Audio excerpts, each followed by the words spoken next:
أعوذ بالله من الشيطان الرجيم.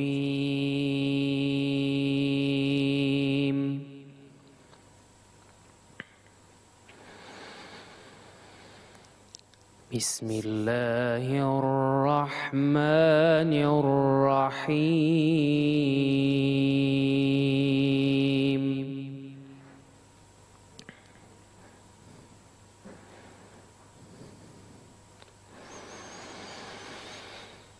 يا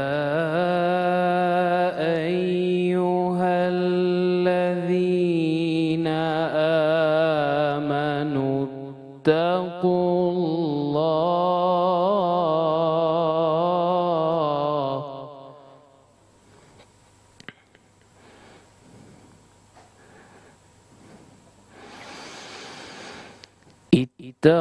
الله ولتنظر نفس ما قدمت لغد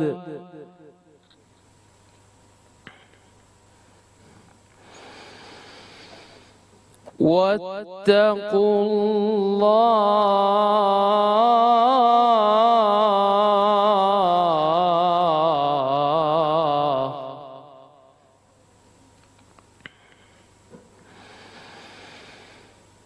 إن الله خبير بما تعملون.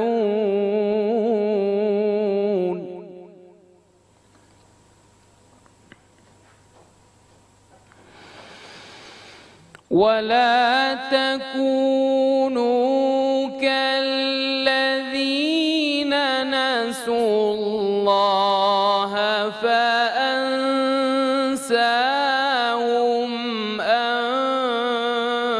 أنفسهم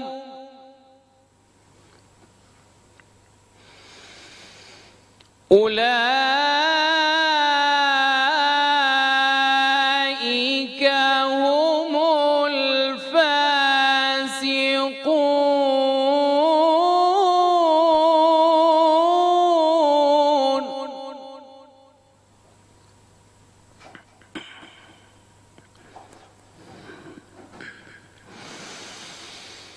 لا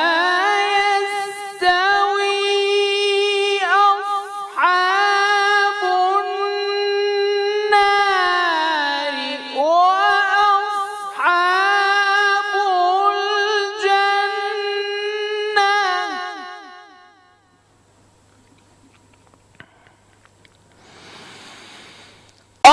أصحاب الجنة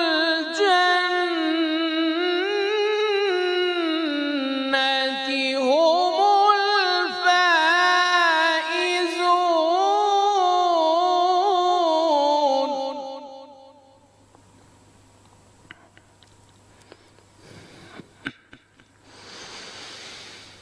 لو أنزلنا هذا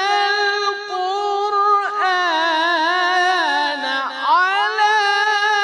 جبل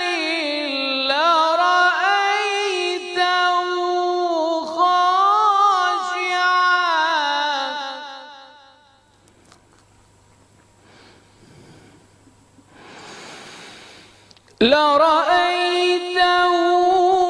خاشعا متصدعا من خشية الله.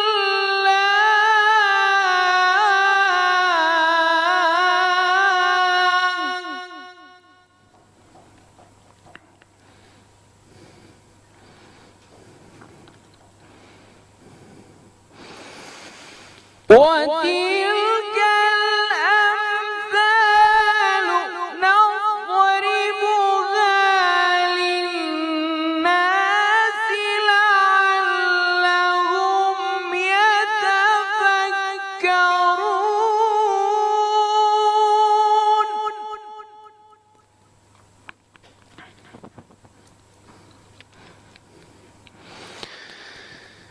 هو الله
سبحان الله عما يشركون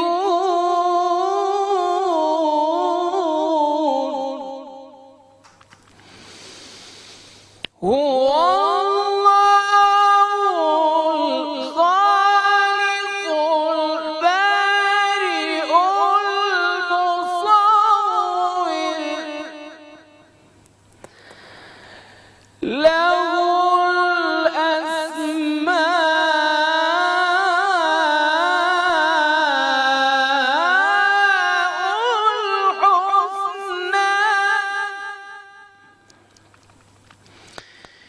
يسبح له ما في السماوات والأرض وهو العزيز الحكيم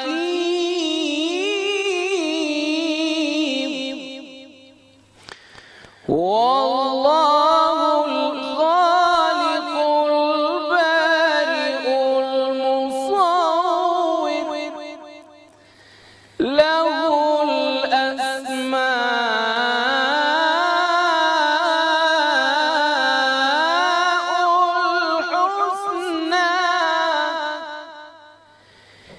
يسبح له ما في السماوات والأرض وهو العزيز الحكيم صدق الله العظيم. بسم الله الرحمن الرحيم. الحمد لله رب العالمين والصلاة والسلام على سيدنا محمد وعلى آله وصحبه أجمعين. يا ربنا لك الحمد كما ينبغي لجلال وجهك ولعظيم سلطانك. إلهنا ربنا ظلمنا أنفسنا وإن لم تغفر لنا وترحمنا لنكونن من الخاسرين. اللهم وفقنا لما تحبه وترضاه. اللهم وفقنا لما تحبه وترضاه. اللهم وفقنا لما تحبه وترضاه. خۆشەویستان لە سی گەوهەری ئەمڕۆ لە حوتەمین گەوهەر و حوتەمین ڕۆژی مانگی پیرۆزی ڕەمەزان لە خزمەت برا ئەز و خۆشەویستم ماوەسا عەباس لە خزمەتتان هاتین لەگەڵ ماوەسا ئوسامە یاعقوب کە قورئانەکەی بۆ خوێندین خۆی گەورە پاداشتی باتەوە ئوستا بەڕێز و خۆشەویستەی کەناڵی ئاسمانی پەیام و هەروەها شێفە بەڕێزەکان شێف نەریمان و شێف دیار دەستان پێکردەوە بە ئیشی خۆتان دەستان خۆش بێ. پێمان خۆش بوو بەڕاستی ئەم ڕۆژە مبارەکەیە کە مانگی پیرۆزی ڕەمەزانە ڕۆژە پیرۆزەکانی مانگی پیرۆزی ڕەمەزان هەر یەکەی تام و چێژێکی هەیە ڕۆژەکان و ئەمڕۆ هەوێن و تەوەرەی بابەتی ئەمڕۆمان ماوەسا عەباس باسی تەبایی و برایەتیە و کۆمەڵێ باسی تایبەتی خێزانی ئینشاءڵڵا قسە و باسی لەسەرەکەین و لە خزمەتی ئاز و خۆشەویستا بین و دەستخۆشی زۆرمان و دوعای خێرمان بۆ ماوەسا ئوسامە یاعقوب یا ڕەبی خۆی گەورە و دەنگە زوڵاڵە جوانت هەر بۆ بهێڵێ ئینشاءڵڵا لە بەهەشتیشە ئاوا قورئان خوێنیوانی ماوەسا ڕاستی من پێم خۆش بوو هەر دانیشم جێ لە مامۆستای بەڕێز بگرم هەر دەست پێ نەکەی لێمە ئەوەندە ماشەڵڵا قرائەیەکی جوان و سەوتێکی خۆش خۆی گەورە پاداشتی باتەوە ئینشاءڵڵا. ئامین یا ڕەبی ئینشاءڵڵا. ئینشاءڵڵا زیاتر گوێی لێ ئەگرین بەڵام با بچینە ناو بەرنامەکەەوە. خزمەتە. منیش بەش بە حاڵی خۆم سڵاو لە بینەرە بەڕێز و خۆشەویستەکانی بەرنامەی سی گەوهەرەکەم مێردەکەم کە ئەوان لەش ساغ و تەندروست و سەلامەت بن ئینشاءڵڵا پێکەوە ئەم ڕۆژ ببینن کە چ گفتوگۆیەک لێرە بەڕێوە ئەچێ لەبارەی یەکێکی تر لە گەوهەرە جوانەکانی مانگی ڕەمەزانی پیرۆز وەکو مامۆستای بەڕێزیش ئاماژەمان پێکرد چەند بڕگەیەکی جیاوازمانە بێ ومێ دەکەین کە ئینشاءڵڵا بێتە جێگە ڕەزامەندی خۆی پەروەردگار پاشانی شێوە سوودی لێوەربگرین. من پێم خۆشە جەنابی مامۆستا لەگەڵ بەڕێز مامۆستا ئوسامە یاعقوب کە تەشریفی هێناوە بۆ ئێرە وەکو قورئان خوێنێک بە خێراتنیەکەین دووبارە بزانین سەرەتایی هۆگربوونی جەنابیان و تێکەڵبوونی ئەوان بە قورئان و دەستکردن بە قورئان خوێندن بەو شێوە جوانە لە کێوە دەست پێیەکە چۆن تەدریستان کردووە؟ بسم الله الرحمن الرحيم والصلاة والسلام على رسول الله وعلى آله وصحبه وموالاه. والله أول راستي من هلا مناوي للاي باوك نسم كله بقرآن خوندن وباشان كبم شوية زخرنا صالي 2012 بو لرخلاري دوريشي دنخوشي كرابو بو آوازگانی قرآن خوندن لای دکتۆر کۆچەر تر لەو کاتەوە بەشداریم کردو لەو کاتەوە بەردەوام سپاس بەخوای باوکو دایک یەکەم کەسن کە هاندەری جەنابە بوون سپاس بەخوای گەورە الحەمدولله. کەسی ترتان لە خێزانەکەتان مامۆستا وسامە هەر مەشغوڵی قورئانە بێت کە لە جەنابن؟ وڵایی سپاس بەخوای گەورە باوکم ئیمام خەتیب ئیتر ئەویش یعنی کاریگەریەکی باشێوە لەسەرم کە خوب بەمە قورئان خوێندن. خوای گەورە تەوفیقی دایکتان بە ئینشاءالله سەرکەوتوو بن یاخوا. مۆستا وسامە بە نیسبەت قراءة وشوازي خوينا والقرآن سأم شوازي جنابت أمره خوندت نفسي قول يوت إنجا توزع قرصة شون أمد حال بجار وأما أوازي كي أم شواز القرآن ما وصل والله والراسي بأم شواز قرآن خونا ما شوازي مصري بيلان ك لمصر بم شواز قرآن خوان وزور بيت لقرآن خونا مصر كان كبم شواز قرآن خوان ئیتر لەو کاتی کە بەشداری ئەو دەورەیەم کرد تر ئاشنا بووم بە کۆمەڵە قورئان خوێندنی میسری کاریگەری ئەوان لەسەرم بوو. مامۆستا بەزەگەر شتێکتان ما بێت وازانم نزیک بووینەتەوە لەوەی کە فیچەرێکیشمان هەیە. وەڵا هەرەوەی کە جەنابەت دەستان پێکرد زۆریش باشە بەس ئێستا چینە لای ڤیتیەکە بینین و دوایی لەگەڵ مامۆستای بەڕێز و خۆشەویست مامۆستا ئوسامە کەمێکی تر لە قورئانە پیرۆزەکە ئەکرین بینەرە بەڕێز و خۆشەویستەکان لەگەڵمان بن. ڤیتی بەربانگی نوێژخانانی چەمچەماڵە بینین هاوکارانم ڤیتیەکیان بۆ ئامادەکردوین پێکەوە سەرنجێتی.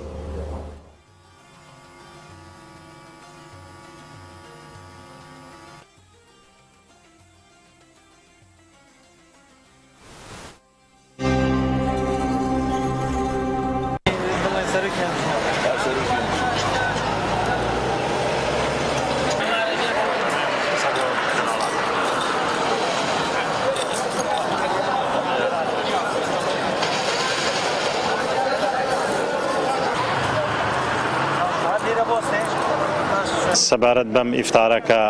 ماڵ کاک حاجی حوسێن لەسەر چەماڵ کردویانە کاک حاجی یاسین و کاک حاجی ئاراس خوای گەورە بەرەکەت کاتە ماڵ و حاڵیانە خوالیان قبولکە بە درێژایی مانگی ڕەمەزان لە سەرەتای ڕەمەزان تا کۆتایی ڕەمەزان خواردن ئامادەکەن بۆ خەڵکی چەمچەماڵ و ڕێبوارانەوەی کە لەم ڕێگا سەرەکی نێوان چەمچەماڵ و کەرکووک ڕەتەبن خوای گەورە لیان قبولکە بەڕاستی ئەمە زیندووکردنەوەی سونەتێکی گەورە و چاکە کە پێغەمبەر فەرمی عەلەیهی سەڵات وسەلام هەر کەسێک خواردن بۆ ڕۆژوانێک ئامادەکە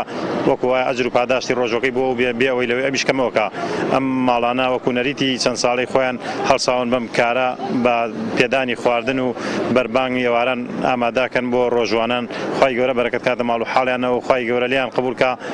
تا کۆتایی ڕەمەزان ئەمە بەردەوام بێت. سڵاو لە بەڕێستان و بینەران و بیسەرانی خۆشەویستی کەناڵەکەتان دیارە بە دڵنیایی ئێرەمە قەزای چەمچەماڵە شەقامی سەرەکی نێوان کەرکووی سلێمانی و ڕەنگە بڵێم چەند سەد مەترێ لە پردی یەکتر بڕی مامەڕیشەوە دوورە لەسەر شەقامە سەرەکیەکەیە و ئێرە ئەمە کوڕانی حاجی حوسێنی مەملەحەواتە کاک یاسین و کاک حاجی ئاراس ئەم لێرە چێشتخانەیەکی گەورەیان دروستکردەوە بە ناوی ئەوەی خواردنگەی لە پێناوی خوددادا وادام چێشتخانەیە ئامادەیە دەربڕیەوە هەموو ئێوارەیەک بۆ ڕۆژوان و بۆ ڕێوارانی ئەم ڕێگایە لە نەفرێکەوە تا 1000 نەفەر توانن خواردن دابین بکەن هەم خواردن هەم خورما هەم ئاوی خواردن و پێداویستیەکانی ڕۆژوشکان بە شێوەیەکی گشتی وەلامان کاتە شوێنی نوێشکردن و جەماعەت و ئەوانەشیان داناوە. ئەمە بۆ خۆی لە خۆیدا دەیسەلمێنێت کە شاری چەمچەماڵ شارێکی میوان دۆستە و جگە لەوە ئەم خانەوادەیەکی لە ڕادە بەدەر خێرخوازن بەردەوام هاوکار و پشتیوانی فەقیر و هەژار و داما و قەوماوەن لە هەمان کاتە لە بەردەوام هاوکاری سێکتەرەکانی کەرتی تەندروستی و پەروەردەش بوون لە سنووری قەزای چەمچەماڵاوە بەردەوام لە کاری خێرخوازیان لە ڕێگاوبانەکانی ئەنجامداوە بۆ ئێمە سپاسیانەکەین دەستیان خۆش بێ لە ێزانی گەورە داواکارین چەندی داوا پێیان سەد هێندەی تیران بداتێ بۆی کاوا مادام بەتەنگ هەژار و لێ قەوما و داماوەکان و هەروە لەگەڵ بە چۆن بڵێ خواردنی پێویست بۆ ڕێبواران و بۆ ڕۆژوانیش دابینەکەن بەڕاستی جێگە شانازین.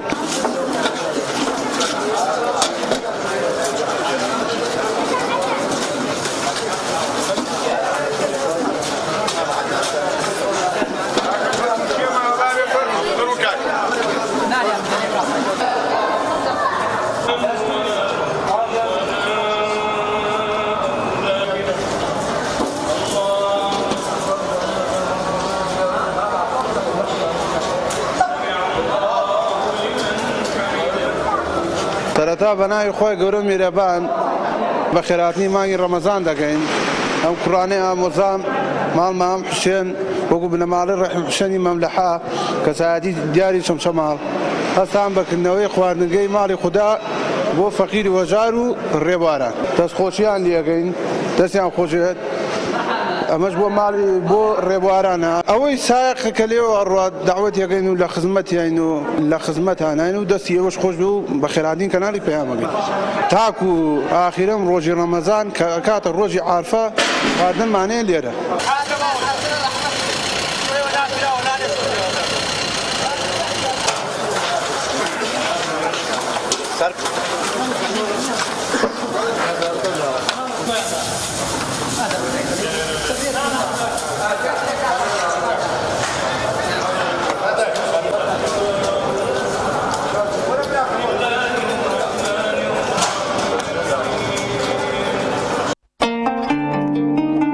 بڕگەی خواردن و تەندروستی بە سپۆنسەری نەخۆشخانەی بەخشین زەیتی کاشۆ. ئێمە لێرەین هەموو کات و هەموو ساتێ بە درێژایی ساڵ ئێمە هەمووان دەبینین بۆ کار ناکەین تا سوپاسمان بکەن بەڵکو بەرپرسیارەتی و ڕازی دڵمان جێبەجێەکەین. ئێمە لە ناخی ئێوە هەڵقڵاوین خۆشویستنی کار و پیشە و بەدەستێنانی ڕەزامەندی خوددا ئامانجمانە. شانازی دەکەین کە یەکێکین لە باشترین نەخۆشخانەکانی هەرێمی کوردستان. ئێمە لە نەخۆشخانی بەخشینین لای ئێمە دڵنیاترین. کاشۆ بەرهەمێکی خانەدانە تایبەت بە خوان و چێشتخانە. چێژ و جوانی زەیتی کاشۆ مایەی کۆکەرەوەی خێزانە بۆ دوورکەوتنەوە لە زەخت و شەکرە. کاشۆ دەوا و دەرمانە هەمیشە مەڕوانە لە هەرزانی کە ئەزانی لەسەر سیحەتت گرانە. دەسا هەڵبژێرە زەیتی کاشۆ بەرەکەتی سفرە و خوانە.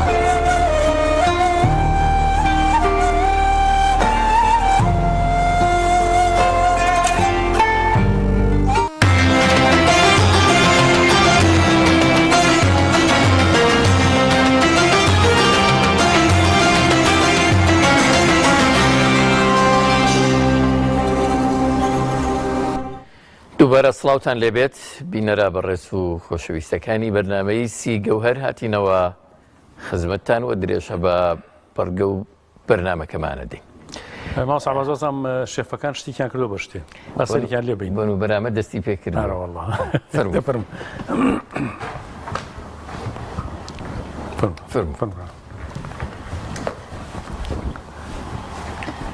سڵاوتان لێبێ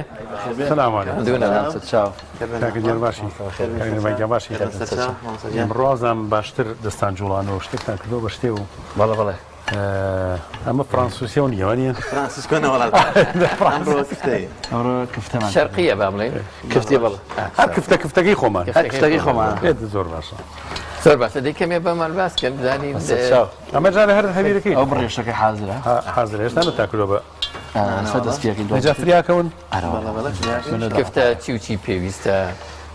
چۆن خۆمان بە بڕێش بەڕێ و بەهینی شێبە خەڵکە چێ بڕێش و ساوە شتێکەڵەکە بەڵام لەو حاڵەتێکە لە کاتی کۆڵاندنە بێ بە بەرد بەڵێ زۆر تۆندوانە بێت داسک دەرناچێت بڕۆشەکەی شێبێت جیاواز بێت هەندێک بڕۆشەیە خۆی ناگرێن خۆی ناگرێ بەڵام شێوی شێلانەکەشی دەورە بینێ چۆن ئەیکی تەنها سام تاسە بڕێشم تێکرد ئاوی ساردی ئاوی گەرمی ئاعتیادێکس ئاوی تێ بکە بڵێن ئەمە لەسەر و بڕێشەکەی خۆیەوە بێ یەکسەری بەتاڵیکە ناو سوزیرەکە بە جوان ئاوە چۆڕ بێ دوابی خە تاسێکی ئاوهەوە ئەتوانی زیرە زەردەچەوە تۆزە خوێ پێوە بیشێلی کە شێلات ئەمەم شێوە دەرەچێ چۆن بتەوێت ئەوەستێ بە هیچ شویانیەوە نییە بڵێ بێڕابێ و بێتە خوارەوە شێلانی زۆری بەیان احتیادی ینی پێ شێلانی بەسە کەمتریش چۆن دەزانی ئەو کفتەی هەڵناوە شێ لە ناو ینی بە چیکەن بۆ ئەو ئێستا بەم شێوازە کەوتمانە سە ئێمە خۆیەگرێ وازایی کە کفتەی هەڵناوەشێ لە حاڵەتێکە ئەگەر تۆ کفتەکەش لێ ناو ئەمە ئاوا کێشەی نەبوو لە ناو شلەکەیە کفتەکە هەڵوەشە ئەوش حەلی هەیە پێشوەی کفتەکە بڵێن کە حازرە کرێ بڵێن تۆپەڵە کرێ با من بەو شێوازە بۆ ئەم خەمانی کە لە ماڵە زۆران ئاگداریان کردمەوە بۆ منەمە کفتەکە ئاو ئامادەیە یەکسەری کێگەیتە ناو ئەم ئاو شلی خۆیەوە لەوا چێ بتەقێ بەڵام تۆ توانیت پێشوەخت پڕ بەمە بۆ منە مەنجەڵە ئاو بگریتەوە بیکی کوڵێنی کەوچکێچە سۆدەی تێکە بەڵێ ئەم خۆ بگرێ بەڵێ ئەم کفتێشی تێکی بە هێواشی یەک قوڵ زیاتر نێڵی بە بیگوژێنەوە و کفتەکان دەرکە و دوای بکە ناوە بە هیچی هەڵناوەشە جوانی شێکات زۆرە بخۆ ناوە هەرگیز بە ئێمە ناگرێت ئەمە بڕێشەکەی بە شێوازە ئامادابێ قیمەکەی کڵێن ێشوانی نەی کوڵێنی سووریکەیتەوە بەس من ئەمڕۆ سووریکەی تۆ خۆشتر نییە من ئەمڕۆ ئاوەکەی قیمەکەم هەیە سوودی لێ ببینم چی پێکەی ئەو ئاوە قیمەیە توانم سوپی بێ دروستکەم توانم ئای کفتەکەی بێ زیاکەم ئەمڕۆ خواردنی بڕۆمان هەمووی هەر کفتەیە کفتە و سوپێک و زەڵاتیەکە سوپەکە چۆنیکەن سوپەکە بە هینەیکە قەرنابی قەرنابیتە بڕوکلیە گێزەرە هەنی جای هیم ڕۆ بەڵێ بەڵام شتێکی تایبەت باشە دوای قوڵی بێگی کاتی خۆیان یان هەیە کاتی شتەکانە کە تێکرێت دێنەوە بۆ لای دەستا خۆش بێت تایبەتتریشمان هەیە لەگەڵ شێ ئەو کاتێکین باس سوپرایز بۆ بینەرەوە ڕێزە بفەرمون دەستکەم تاقیرەکات بزانم کاتیەوە هاتووە کە زۆر باشە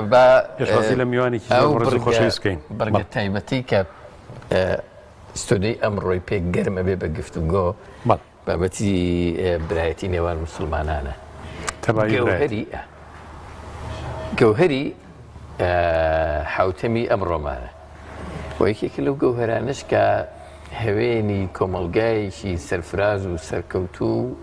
مسلمانە بەڕاست هەنی بەبێ ئەم بابەتە ناکرێت کان نییە کە کۆمەڵگایەکی پێرفێک دروست ببێ مامۆستای بەڕێز و خۆشەویست مامۆستا هادی محەممەد سانایانی با تەشریف فەرمێ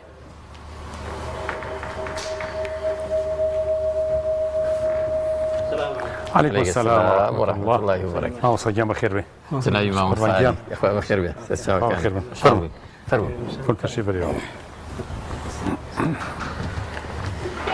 بخير بين جنابي مامۆستا بخير مامۆستا گیان خۆشحاڵین بە هاتنتان بخير بێن یاخۆ بخير بێن لەگەڵ ڕەمەزانە مامۆستا باش الحمد مامۆستایان دیارە زیاتر مانوە بن تەراویح و ان شاء الله پێشەوەی لەسەر بابەتەکە پێم خۆشە جەنابی کاک ئوسامە پێنج خوڵێکێکی تر هاوڕشێنی دڵمان بکە بە ئاەتەکانی بەس قیرعەتێکی جیاواز مامۆستا چی بکە کە دەستکەشەکە بردەوە دانی تراوە بێنەرەوە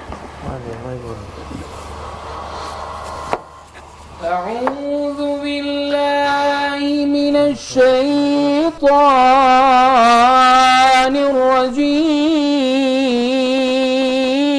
الرجيم بسم الله الرحمن الرحيم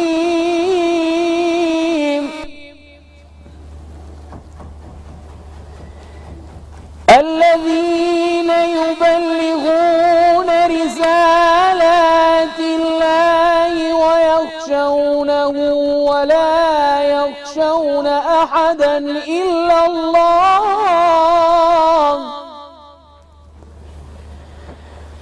وكفى بالله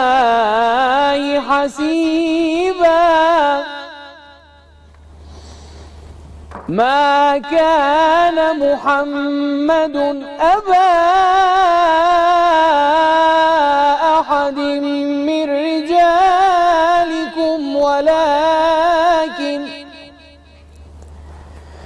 ولكن رسول الله وخاتم النبيين وكان الله بكل شيء عليما يا أيها الذين آمنوا اذكروا الله ذكرا كثيرا وسبحوه بكرة وأصيلا هو الذي يصلي عليكم وملائكته ليخرجكم من الظلمات إلى النور وكان بالمؤمنين رحيما تحيتهم يوم يلقونه سلام وأعد لهم أجرا كريما يا أيها النبي إنا أرسلناك شاهدا ومبشرا ونذيرا وداعيا إلى الله بإذنه وسراجا منيرا وبشر المؤمنين بأن لهم من الله فضلا كبيرا ولا تطع الكافرين والمنافقين ودع أذاهم وتوكل على الله وكفى بالله وكيلا صدق الله العظيم. خير جورا بعد باتو إن شاء الله دست خوش خورم. ما وصياني أخوة بخير بيت. طبعا خوش حال بالله حوتم روجي مانجي بيروزي رمضان على خدمة جنابي بريز ما وصم لها ديابين وبيمان خوش ما وصيانم مانجي رمضان شون هويني برايتي وخوشويستي ومحبتم يما شون استفاده ل مانگی رمضان کن بۆ تەبایی بۆ برایەتی تۆکانی برایەتی چۆن دروست کەینەوە لە ناو مسلمانان کە ضرورە مادەم سورەتێکی قورئان بە ناوی سورەتی حجورات هەمووی باسی ئەوەیە کە چۆن حاڵەتە کۆمەڵایەتەکەی ناو مسلمانان تێک نەچێت چۆن ئینەمە المؤمنون ئیخوە ولا تجسسوا ولا يغتب بعضكم بعضا چۆن ئەمە بنیاد بنین ماوسەمە لە هادی. بسم الله الرحمن الرحيم الحمد لله والصلاة والسلام على رسول الله وعلى آله وصحبه ومن والاه. دەست خۆشی بەرنامەتان لە یەکەم داواکەم خۆی پەروەردگار موفقتان بکەوە مسلمانان و هەموو لایەک موفق بکا بۆ بەسەربردنی ڕەمەزان و باش ئیتاعەکردنی خۆی پەروەردگار تایدا. بەڕاستیە برایەتی چەمکێکی گەورەیە و ڕوکنێکی ئەساسیە لە ئەو قیەمانەی کە ئیسلامی پیرۆز داوای کردووە لە مسلمانان و بە خەڵکیش بەعام بەدام بە تایبەتی برایەتی نێوان مسلمانان. ئێمە هەموو کاتێک پێویستمان بەو چەمکی برایەتی هەیە بۆ بکەم چەمکی تەباییە هەیە هەندێک جار ئەگەر کاڵبوونەوەیەک ڕووی تێ بکە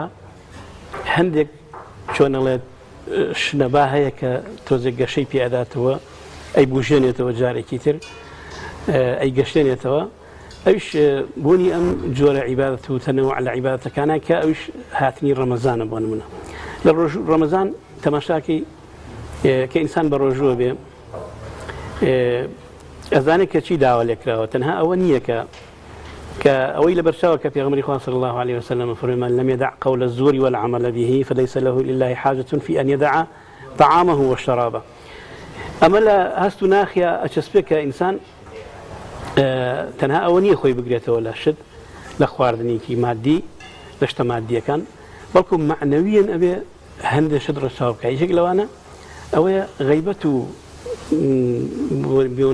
لە پاش لە باسکردن و زەمکردن و ئەو جۆرە شتانە ئیتر لای کاڵ ئەبێتەوە یان هەر نامێنێ ئینشاءڵڵا. و لە هەمان کاتیشا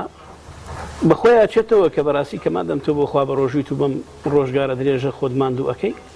پێویست بەوە هەیە کە ئەگەر خوانەوە شتێک لەگەڵ کەسێکا هەبووە بەخۆ تا بچیتەوە لەگەڵ یان ڕاستی کەیتەوە. بۆیە ڕەمەزان بەڕاستی چەمکێکە یعنی چۆنەڵێ ڕێگایەکە کە ئینسانە گەیەنێ بە برایەتی ڕاستەقینە و خۆشەویستی و تەبایی یەکتری. چونکە هەمووکو خۆی ڕۆژوەکە هەمووکو ئەوەشی کە یعنی چۆنەڵێ زیاتر تێکەڵ بە یەکتری ئەبینەوە لە مزگەوتەکانە لە شوێنەکانە زیاتر یەکتری ئەبینینەوە. بۆیە ئەم برایەتیە لە ناخی هەمومانە ئەچەسپێەوە فێرمان ئەکا کە بەڕاستی ئێمە چۆن پەیوەندیمان لەگەڵ خوای پەروەردگار هەیە هەر ئەو خوای پەروەردگارە داوای کردووە کە پەیوەندیتان لەگەڵ بەندەکانی منیشە باش بێت. لە چەند ئاەتێک کە خوای گەورە کە فەرمێ ئینەمە المؤمنون ئیخوة بە ئەداتی حەصر کە موسڵمانان هەموو برای یەکن. ئیجا ئەم برایەتێ بەڕاستی جار جار ئەگەر کاڵبوونەوەیکی ڕووی تێ بکات پێویستە لە ڕەمەزانە جا من ناڵم کردومانە ئەیکەین بەڵام ئەبێ وابێ ئەبێ ڕەمەزان وابێ ئەبێ بێتە ئەو هۆکار و ڕێکارەی کە بمان بات بەرەو ئەو خۆشەویستی و تەبایی و یەکتر قوبوڵکردن و یەکتر خۆشویستن. مامۆستای بەڕێز ئەوەی پێی دەوترێ ئەرک و مافی برایەتی ئینسان کە بوو بە برای یەکدی کۆمەڵی خەڵک کۆمەڵی موسڵمان لە شوێنێکا بوون پڕیاریاندا برای یەکتر بن لاینێکا جێگەیان بۆتەوە زۆر دیداری پێکەوەییان هەیە بەتایبەت لە مزگەوتەکانە لە دەرەوە زانم لە کۆمەلگاکەیانە بەریەکەکەوت ئەو کات ئەرک و مافی ئەم برایەتیە چۆنە چی لێ؟ بەڵێ وەڵاتە کاتێک چەند کەسێک بەیەکەوە ئەبن برایەتی دروستە بێت لابد شتێک ئەبێت کە بێتە مای جارجارە یعنی نیگەرانی لە یەکتری و والحاصل هەنێک شتی وردەکاری ڕوو ئەدا. بۆیە مافمان و حەقمان لەسەر یەکتری ئەوەیە کە بەڕاستی یەکەم چاوپۆشی بکەین لە یەکتری و هەڵی یەکتری قبول بکەین و خۆشەویستیمان زیاتر بێخواانە خواست لە ڕق و کینەمان و هەوڵ بدەین ئەو شتانی کە بەڕاستی یعنی ئەبنە مای ئەوەی کە بۆ منە بینمان تۆزێک تەبایی تێکێکدا بڵێ تەبایی تێک بدا و خۆشەویستی کەم کاتەوە و والحاصل یەکمان دوور بخاتەوە نەیهێڵین. یەکەم شتێکیش بەڕاستی کە شەیطان هەوڵ بدەین گوێڕایاڵی شەیطان نەبین. الشەیطان یوقع بینەکم العەداوة والبەغضاء کە بەڕاستی زۆر جار شتەکان شەیطانین شتەکان نەفسی و دەرونین. ئێمە زاڵ بین بەسەر نەفس و دەرونی خۆمانە لە زۆربەی مەسەلەکانە پێم وایە کێشەکان هەلە بێت و برایەتی و تەبایی ئەمێنێت. دەجار خەریکە بیرمانە چێ مامۆستاکە ئەکشە یعنی ئێمە لەگەڵام بەڕێزانە لەگەڵ لە ناو کۆمەڵگاکەیانە لەگەڵ هەنی برای یەکتری کامەت بیر چوویتەکەەکانیشە بیرە چێمەکانیشە بیرە چێ یعنی زۆر سەرکیشە بۆ عەزیردانی یەکتری نەخوێندنەوەی یەکتری ڕێز و احترام نەگرتنی یەکتری نازانم ئەم بیرچوونە بۆ مادەیەکی گەورەیە. وەڵی جا ترس لە خوای پەروەردگار و مراقبەی خوای لە ناو دڵ و دەروونە و هەستکردن بۆ برایەتی و بۆی کە ئیسلام چۆن داوای کردو ئیسلام لەگەڵ یەکتریە تەبابین ڕبابین هاوسۆز بین هاوکار بین دەستباری یەکتر بین ینی ئەوانە هەموو ئەو چەمکانان بێ لە پێشتای ئینسانی مسلمانە هەبێ بەوەی کە بەڕاستی ئەگەری غەڵەت و کەم و کورتیەک و هەڵەیەک لایەکەوە هەبێت ئینسان یەکەم هەوڵدات ستری بکەوتمان یەکەم شەیطان لابیت لە دڵ و دەروونە و پێبدان بە نەفسی خۆشتا بۆی بتوانین یعنی وەکو ئەصحابی پێغەمبەری خوا صلی الله علیه وسلم چۆن بۆ یەکتری ئەتوانەوە و ئیثاریان هەبوو بەرامبەری بۆ یەکتری و وازن لە ماڵ و موڵکیان هێنا بۆ یەکتری و لێرە تۆزێک ڕاوەستین بەجازی جەنابی کەس یعنی ئەو برایەتی کە لە نێوان مسلمانان و ئەصحاب هەبوو لە دەوری پێغەمبەر خوا لێیان ڕازی بێ یعنی نمونەیی بووە کاتێ باسەکرێ ئیتر ئەڵێ لەم دنیاەیە نەبووە ینی زۆر بەکەم لێرە ئیدۆزیتەوە لێکەوتەکانی هەوشێوەکانی بۆچی وایە جەنابی مامۆستانی ئەو برایەتی و حب و خۆشەویستی و لێبوردەیەی کە لەو کاتەیە لە نێوان تاکەکان هەبووە بۆ لە ئێستایان نادۆزرێتەوە یان بەکەمی هەستی پێ وڵی ئەوان کاکرە دەوری پێغەمبەری خوا ئەوە یەک ئەگەر شتێکی چگری بدایە یەکسەر پێغەمبەری خوا سەڵەم هەبوو ئاگاداریەکردنەوە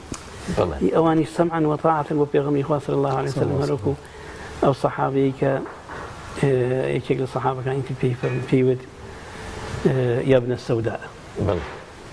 پێغەمبەری خوا صلی الله عليه وسلم یەکسەر ئاگاداریەکە پێڵێ إنك امرؤ فيك جاهلية هێشتا تیاتە ماوە یعنی چۆن نەفامی جاهلی سەردەمی پێش ئیسلامت یا ماوە چۆن شتی واڵی بە چۆن ئاوا بەرامبەر برایەکی خۆت ئەو قسانەکەی بۆیە سەر خاتە سەر عەرز بێ ئەڵێ بێ پێم پیانی تو تاکو گەردم ئازاب کرد و پێ بنی بۆ بەگەردنی منە یعنی ئەوە وەکو پێغەمبەری خوا صلی الله علیه و سلم لە ناویانە بووەوە هەمیشە لەگەڵیانە بووەوە نزیک بوون لە پێغەمبەری خوا صلی الله علیه و سلم تەئسیراتی زۆر بووە بەڕاستیش ئەوان يعني چۆن ئەڵێ لە ڕووی تەقوا و عیبادەتوانەوە تر لە پێش ئێمە بوون نەفسی خۆیان سوتە ژێر پێیان ئەوە نەبووە نەفسیان زاڵکەن و دینەکەیان بە کامڵی وەرگرت دینەکەیان بە کامڵی وەرگرت بەڵێ حەقیقەتە ئیتر ئەرەوڵا بوون ئەوان وەکو بڵێ توا بوونەوە لە ناو دینەکە وەکو ئێمە بەوش لایەکی نەگیرا و هەموو دینەکەیان بەتاوای بە یەکەوە گرت و بۆیە توانی بیان بەڕاستی سەرکەون و توانی بیان ئەو برایەتێ پێک بهێنن کە فەرقی سوهەیبی ڕۆمی و فرقي أبو بكر الصديق نبت فرقي بلال وفرقي عمر كوري خطاب نبت فرقي أسامة في غمري خاصة أصلا يعني بو روانا كني جيش شيء لكاتك هرتوا الخليفة كهن لنا ومسلمنا ويبراسي أوا باش تيجيشتن من وأستكم ألم باش تيجيشتن يعني ولا إسلام وقول ورقتني بو دين براسي يلا راسي خراب تيجيشتن خراب حالي من تماشاكي يا من خوم لسر جورا فكر وبير باوركم مثل هالأوان بلا وحقه أو يترين بنا حق زانمو أجر وكو منيش نبي يتلوكو نق براسينا كم بلكو زور جار أجاتا حالة التكفير خوانا غلط أو جورا شتاني كي استا نوعك لا بري بيدراو إن شاء الله سر نقري ونشأت سر وش كأما هم من مسلمين هم من رولا قبلين هم من يكخو يك قرآن يك بيان برمان هي أجر خلافات يجرب ده بە بەڵی فراوانە وەریبیری وە بزانین کە ئیسلامەکە خۆی فراوانە بەڵێ مامۆستاگیان لە ئەگەر سەیری پیادەکردنی ئیسلام کردن و مامۆستا عەباس باسی کرد وە جەنابیشتان سەیری سەردەمی پێغەمبەر صلی الله علیه وسلم چ ئیسارێ چ نەوعێک لە برایەتی لە هیجرەتە بینی کە پێغەمبەر صلی الله علیه وسلم کۆچەکە بۆ مەدینە ئەو هەموو سەحابە دەرگای ماڵ و حاڵ و ژیانیانەکەنەوە بۆ خەڵک من نەوعێک لەمە مامۆستا عەباس لە کۆچڕەوەکەینەوە یەکا بینیم کە خەڵکی کوردستان ئێران بەڕاستی ئەو مووقیفە جوانیان هەبوو هیمەتێکی گەورە لە کوردستانی ڕۆژهەڵاتە بینرا و بەگشتی بەڕاستی وڵاتەوە هەروەها ئاوارەکانی ئەو وڵاتە زۆر جیاواز بوو لە ئاواری وڵاتی تر شوێنی تر بەڕاستی لەبەرەوە باچینە سەرەوە کاڵێ من خۆم لە باڵێن ئێمە شەخێکمان هەیە پێڵێن داڵانی و مڵە خوردەوە باڵێ کاتێک گەیشتی ناوێ ئەو برایانەمان هاتن بەدەمانەوە ئاو نان و خورما و یعنی کۆڵێک فەریحیمان بۆ هەو مامۆستا عەباس من مامۆستا هادی حەزەکەم دووسێ نمونە لێرە بێنمەوە جا نمونەکان زیاترە بێنێتەوە لامان ئێمە کە ڕۆشتینە ئێران طبعاً خەڵکێکی زۆر لە ڕێی پاوە و دواوە ئەم منتیقانە بڕین لێوە ڕۆشتیان منتیقی هەڵەبجە و هەورامان لێوە ڕۆشتن لە منتیقی پاوە لە دواو طبعاً خەڵکێکی زۆر کۆبوو بووە لەوێ خێمە هەڵدرا بوو ئێمەش کۆمەڵێ مامۆسایەکی بەڕێز و خۆشەویستی شاری پاوە کە مامۆستا مەلاقاری پاوە خۆی گەورە تەمەندرێژی بکە بەڕاستی یعنی هیمەتێک لەو پیاوە بینیم بەیانی هەتا ئێوارە خەریکی گەڕان بوو بەناو خەڵکەکەیە ئەوە ئێمەمان بینی لەگەڵ ئیسعافە لەگەڵ سیارەیە لەگەڵ هەموو خەڵکەکە گەشت و هینیە کرد و ئەو هەموو گەنجە لەگەڵ یان نابوون خەڵکی پاوەکە خزمەتی خەڵکیانە کرد وتارێکی جمعەیە ماوەسا لە پاوە دوای ئێمە چوینە پاوە لە مزگەوتەکەی پاوەیە ماینەوە لەو تارەکەیە وتی خەڵکی پاوە بەڕاستی جوان نیە ئێمە بچینە ماڵەکانمان دانیشی نان بخۆین ئەو خەڵکیش ئاوارەیە لە دواو هەتا خوڕماڵ هەتا کیۆ با بچین لەگەڵ ئەوانە جەژن بکەین تەسەوڕەکەی مامۆستا ئەم مامۆسایە لەگەڵ خەڵکێکی زۆری پاوە خۆی گەورە پاداشتیان باتەوە هاتن پەتاتە و نان و ئەو خواردنی تر هەبێت حتا خوڕماڵ من ئاگدارم مامۆساوە ئەزانم شەو گەڕایەوە بۆ ناوپاوە بەبەسم ئەوەیە بەڕاستی ئەم جۆرە برایەتیە ئەم ئیسارە لە کوێوە فێربوون لە پێغەمبەر صلی الله علیه و سلم کە سەحابەکان لە غەزایە لە غەزاکانی پێغەمبەر صلی الله علیه و سلم فەرمێ کەسیانیان شەهیدە بن یەکێکیان زۆر تینوێتی داوای ئاوەکە گوێی لێ ئەویتیاندا ئەڵە ئاوەکە بەرە بۆ ئەو تا لەو موقیفات تۆ لە سەحرای سعودیا لەو کاتەیە لە حیجازە بەو گەرما برینار ببی تەڵعاً دەمە چەند وشکە بێت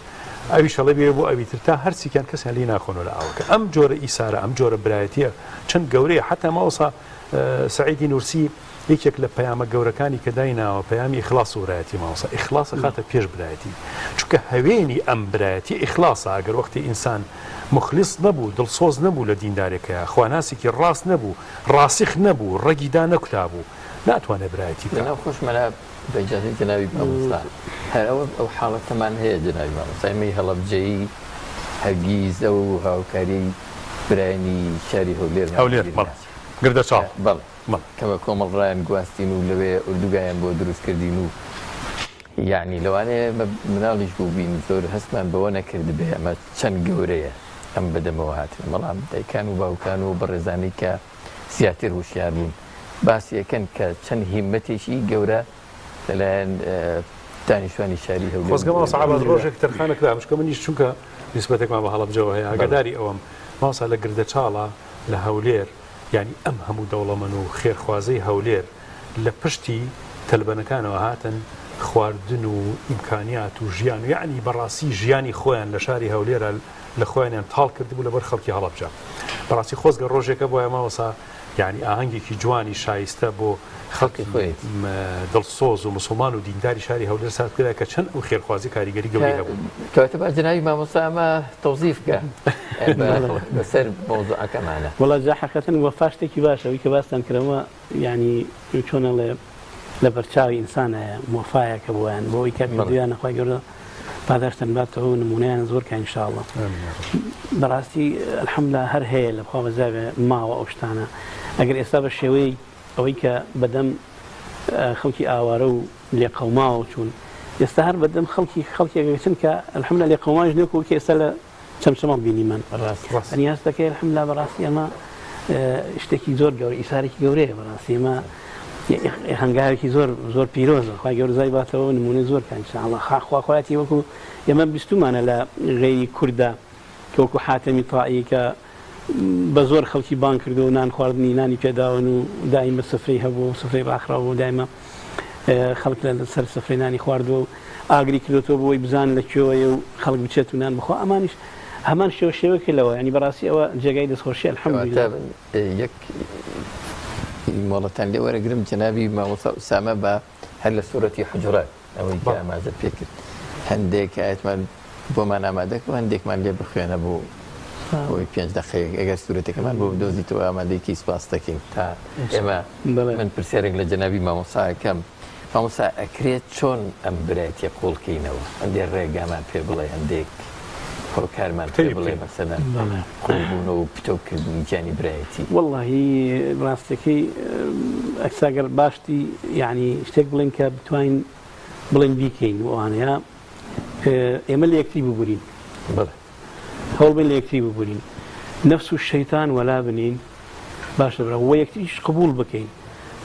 چونکە هەندێک حەق لای تۆ هەیە هەندێکیش لای من هەیە نە ئەوەی تۆ حەقی تاوە نە منیش حەقی تاوە باوە حساب بکەین ینی وانەزانین هەموو حەقی لای من هەموو حەقیش لای تۆیە باشە برا اینجا مراقبەی خوایی بەڕاستی لامان هەبێت کە ئێمە برایەکی نخوای گەورە بە برا ناومان ئەبان لە قورئانەکەیە و پێغەمبەری خوا صلی الله علیه و سلم هەموو هەوڵێکی بۆ ئەوە بووە کە یعنی کاتێکی چۆتە مەدینە لەو کاتەوە لەو سات و وەختەوە برایەتی چەسپاندووە ئەوس و خەزرجی بێ گەیاندەوە بۆ نمونە نەی هێشتووە هینێک بێت لەبەرەوە ئێمە ئەبوانە لە بەرچاو بگین هەمیشە بۆی بتوانین بەڕاستی قوڵ بینەوە لە برایەتیە لە خۆشەویستی و تەبعیە چەندێک ئەو وتاری هەندێ مامۆستا ینی بەداخەوە دووبەر جنابتان ینی کاریگەری خراپی هەیە لەوە کە فکری تۆندڕەوی تەکفیر یان نەهێڵانی برایەت ینی وەختی تۆچیتە جمعەیە کەچیتە وتارێکی ڕەمەزان بڕاستی حیفە مامۆستا تۆ بەڕقۆ بێتە دەرەوە یعنی لەکوێ ئەمە لەکوێی دینە ئەمە جێ بێتەوە من هاتمە دەرەوە ڕقم لەو کەسێکە لە گروپەکەی من نیە لە جەماعەتەکەی من نیە بەشکردنی مسلمانان لەبەرەوە مامۆستا چەند زەرورە مامۆسایان ڕۆحی برایەتی زیینوکەنەوە لە واللهی زۆر زەرورە ئەوان دەست پێشخەر و ئەوان پێشەنگی خەڵکن تۆ خۆت ئەمە بالضبط یعنی تۆ ئەمە ئەچێنی لەم خەڵکە منیش خۆم زۆر دژی ئەوم بەڕاستی لە سوشال میدیا ئەبینی کە جوابی بەرەو کەسێکی ترایەتەوە بانخوازگەیەتەوە کە قسەیەکی کردو بەڕۆژی ئەم نیە بە فیکری ئەم لە کاتێکە غەڵەتیشی نەکردووە گەر بێتە سەر واقعە کاکە هەمووی هەیە مەجالی تیا هەیە یعنی شێخ قەرەضاوی ڕەحمەتی خوای لەوێ قسەیەکی جوانی هێڵێ بۆی ئەم دوو چەم ئەوەی کە زۆر ئێستا تقریبا بڵاوە یعنی چۆنەڵە دوورن لە یەکەوە و پێویستە بایکیان بگێنین بڵێن برانی سۆفی و برانی سەلەفی شێخ قەرەضاوی لە باسێکی برایەتیاڵێ فەلیەتەسەوەفی السەلەفی وەلیەتەسەلەفی الصوفی با ئەم دوانە بابە سۆفی بێ بە سەلەفی سەلەفی بێ بە سۆفی چۆن شتی بابێ ئەڵێ ڕەحمەتی خوای لەوێ ئەڵێ کاکە تۆ تەزکی و عیبادەتەکان تەزکیەکردنی نەفس و ئەوانە من وەریەگرم لە تۆش وەرە عەقیدە و تەوحید و یەکتاپەرستی و ئەوانی کەیتر لە دوورن لە هەرچی خورافیات و شرکوانە لە منی وەرگرە ئەوە گەیشتین بەیەک هەردووکی یەک دین باشە دینیش نهاتۆ بە هەردوو چەمکەکەی نەگرتووە دین قد أفلح من زكاها نافرمي واعبدوا الله ولا تشركوا به شيئا پیغمبری خاص صلى الله عليه وسلم وها والله برزكاني كوا ام تقسيمات انا كردو وني كوا تسكيه العقيده ديال كردو كوا ديال كردو كوا او ناو ناتورانش كهبون كهي استا نبوه ويك استا واقع ظالي كردو بس ما تيست براسي ما ملك دين داراني نقلا هيك لا گرفت زور گورکان کبرایتی نگلاوانه كوني ايام الرابردو ايام مسكوتكان ايام وصا كلا يعني هي برسي او برسي توشيتي او شيء هم مسلمان خلق ما يكون شيرازيكي جواني كومالاتي فكري تكفير فكري فاسق كردني خلق فكري تبديع ببيت عدناني وزور بي مسلمان اما او فكري كبراسي مصاب برايتي نايا لبروا فريداني ام فكره زور لقازانجي مسلمانان وزور تا دور كويتو لي رحمه اخوات ذكر كوتما دينو سرباسه كمان باجازي برستان ما سما زد كيش عندك لا آية بيروزة كان سورة الحجرات من مبخينة فرم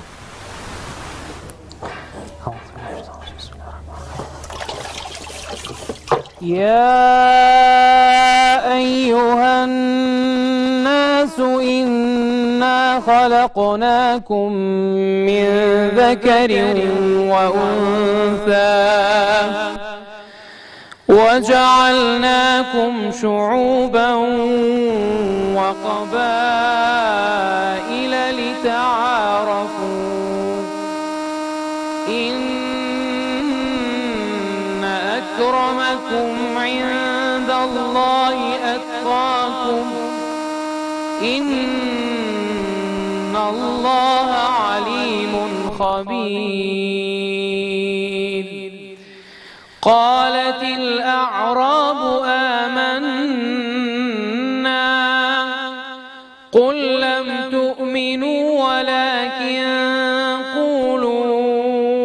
أسلمنا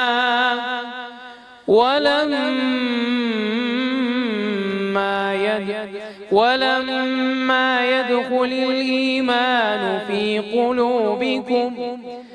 وإن تطيعوا الله ورسوله لا يلتكم من أعمالكم شيئا إن الله غفور رحيم إنما المؤمنون الذين آمنوا بالله ورسوله ثم لم يرتابوا وجاهدوا بأموالهم وأنفسهم في سبيل الله أولئك هم الصادقون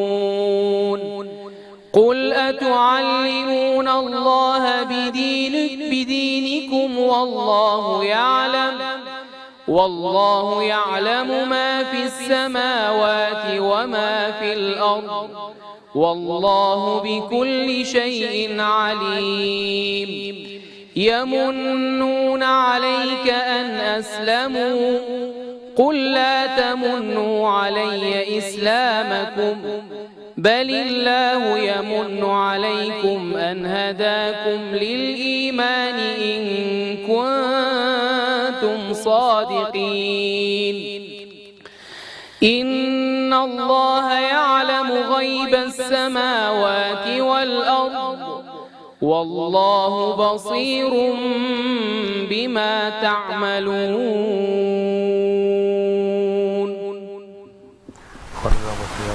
ستان خوش بێ ڕاستەگیانەگەر شتێکمانمان بێت دەربارەی شتێکی زۆر وەکو پرسیار بۆ جەنابی مامۆستا ئەوە بووینە برا یعنی بڕیارماندا برایەتی بکەین لەناو ئاینێکە ئەمە ڕنگدانەوەی چییە لەسەر تاکو کۆمەڵگا چ کاریگەریەک دانێ ئەگەر ئێمە بووین بە برا؟ وەڵاجا ئێمە کاڵین کە ئەبین بە برا ئەبێ ئەمە خۆی هەدەفەوە بێ ئامانجێکشی لەگەڵا وەسیلەیەکە بۆ ئامانجێکە بۆ هەدەفێک بۆ ئەوەیە کە بەڕاستی کۆمەڵگا لە ئەو پەڕی خۆشگوزارانی و خۆشحاڵی و بەختەوەریا بێ چکگەرە من تۆ برا بین یەکتر خۆمان قبول کرد و خۆشەویستیمان هەوو بۆ یەکتری هەر لە تاکەوە و تاک و خێزان و تاکە کۆمەلگایش لی بەهرەمەند دەبێ و بەختەوەرە زۆر گرنگە وەکو یەک ئەژین یعنیگە من برای مەسەن جەنابەت بووم جەنابەت برای کاکشێخ بوون یعنی ئەو کاتا من هەرچیم هەبوو بەشیەوەی لێ کۆمەلگا بەختەوەرە بەڕاستی بە چەندێکی ویستەکەی کۆمەلگا بەختەوەرە بێ دادگەری کۆمەڵایەتی بەوە ئەسەس پێ بەڕاستە ڕاستە ئەگەر شتێکت ما بێ کە پاڵنەر بێ بۆ برایەتی عەرزمان بکەین وەڵڵاهی تەنها ئەوەیە ئینسان یەکتری قبول بکاوە یەکتری وەلا تەبخەسوا الناس ئەشیاءهم کە خۆی پەروەردگار فەرمی بەڕاستی شتی یەکتری بەکەم نەگەین کە برا لە کەسێک لە شوێنێکە بانخوازێکە بۆ خۆی لە پێناوی خۆی پەروەردگارە خەڵکی بانکە بۆ ئەم دینە تۆ نەچی بیشکێنی بەڕاستی نەچی بخرا باسی بکەی براتە هەر چۆنێک بێ ینی غیبەتی بکەی ئەگەر غەڵەتێک شتێکی هەیە هەمومان ینی كل بني آدم خطاء خو كسب هلو تاوان بهلو بلانية أتواني براسي لا يكو كبراك نصحي بكي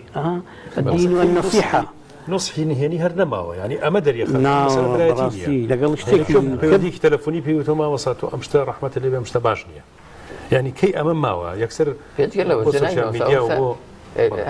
لا يدو سنة في رباسك لا يسأل السوشيال ميديا والله اعتيادي زور خلق هم يمسيو بالضبط أو ما مساعد شونه أو بشواية أو ما ستخور راس أيلات يعني تو شخص موقفك ورم كاكجان أو يوتيتي جيجي أبيته مجالي تاهيا آخر تقول لك كنوا كجبني فقه إسلامي شرع إسلامي كشتار زاني توشتكي ظاهري أبيني كابراشتك الله يعني بقول من كابرا استنباطي لآياتك كات خوي استنباطي جوين ليك بلان بدلي تونيتو ديسان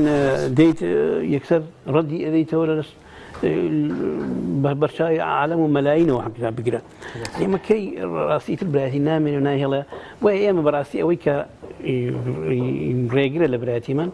كالبونوي دينداري مانا جون هيك تبنيه كوتو اوتوماتيكي لم رمضان فرصتي بإذن الله إن شاء الله بتوكرني إيمان هم بتوكرني هرب خدا شنو إن شاء الله والله خير يارمتي هم لا يقدر توين بخو أنا بشينوا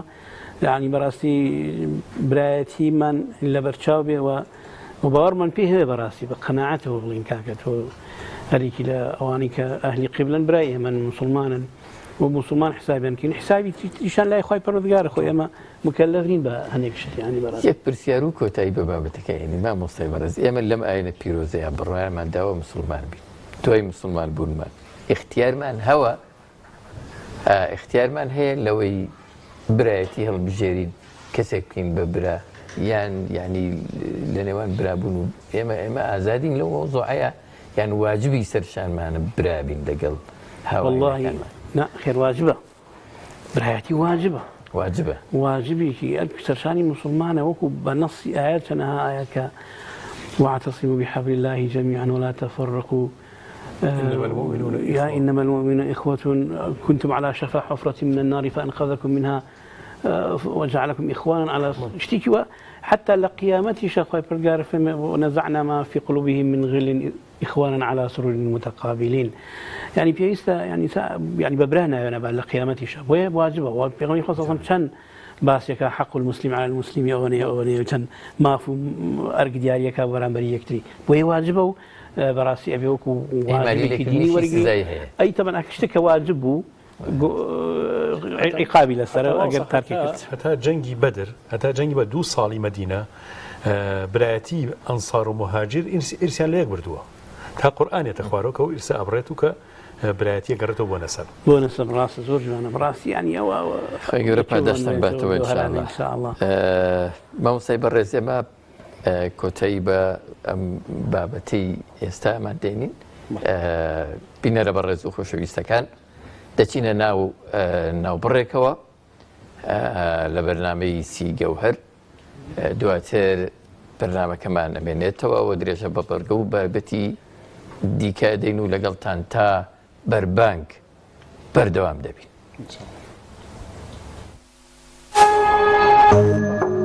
تۆپ ئارت تاکە بریکاری تۆڕی میدیایی کۆمەڵ بۆ بەرهەمهێنان و بڵاوکردنەوەی ڕێکلام.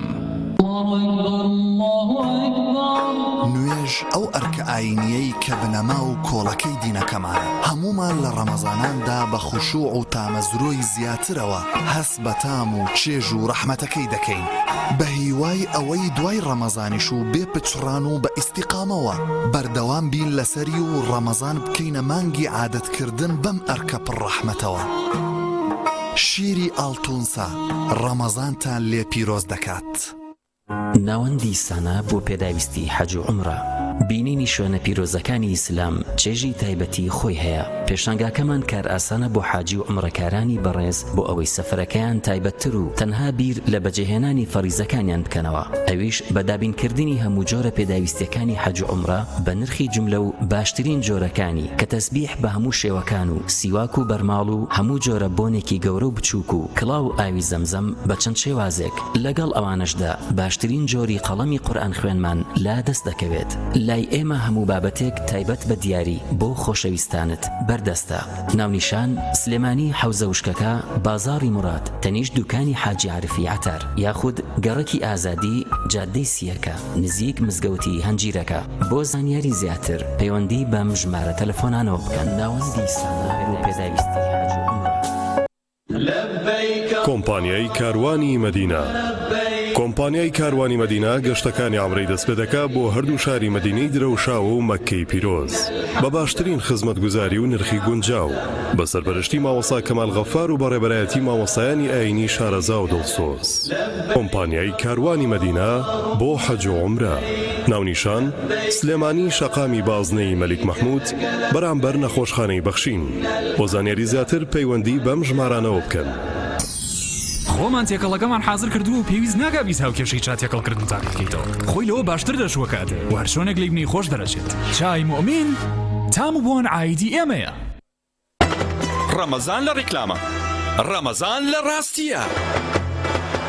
مناڵی ناسن درەنگە فریان ناکەوی. باش دایگەنی ساڵەسم.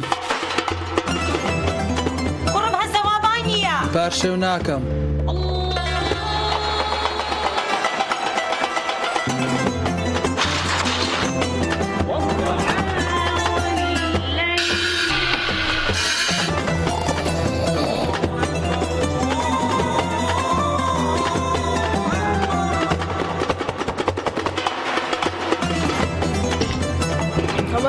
بەڵێ بەڕۆژوو.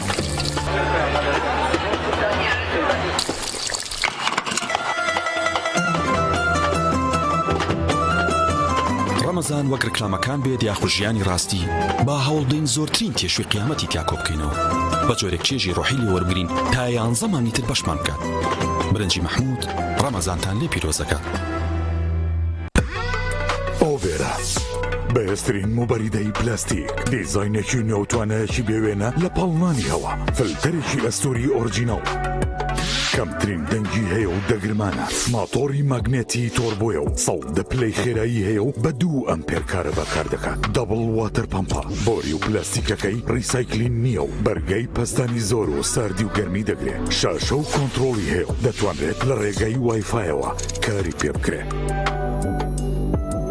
ئۆبێرا شایەنی ماڵی تۆیە. کاشۆ بەرهەمێکی خانەدانە تایبەت بە خوان و چێشتخانە چێژ و جوانی زەیتی کاشۆ مایەی کۆکەرەوەی خێزانە بۆ دوورکەوتنەوە لە زەخت و شەکرە کاشۆ دەوا و دەرمانە هەمیشە مەڕوانە لە هەرزانی کە ئەزانی لەسەر سیحەتت گرانە دەسا هەڵبژێرە زەیتی کاشۆ بەرەکەتی سفرە و خوانە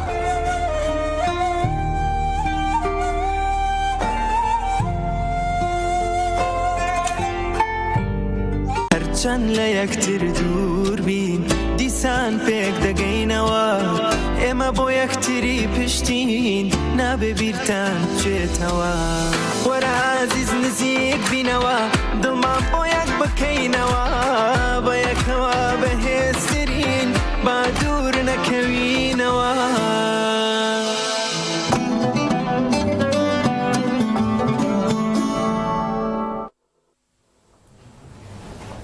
کورتێ لەسەر شتەکە باسەکە اینجا کاتێک جلشۆری هایسنس بیورجێتت هەیە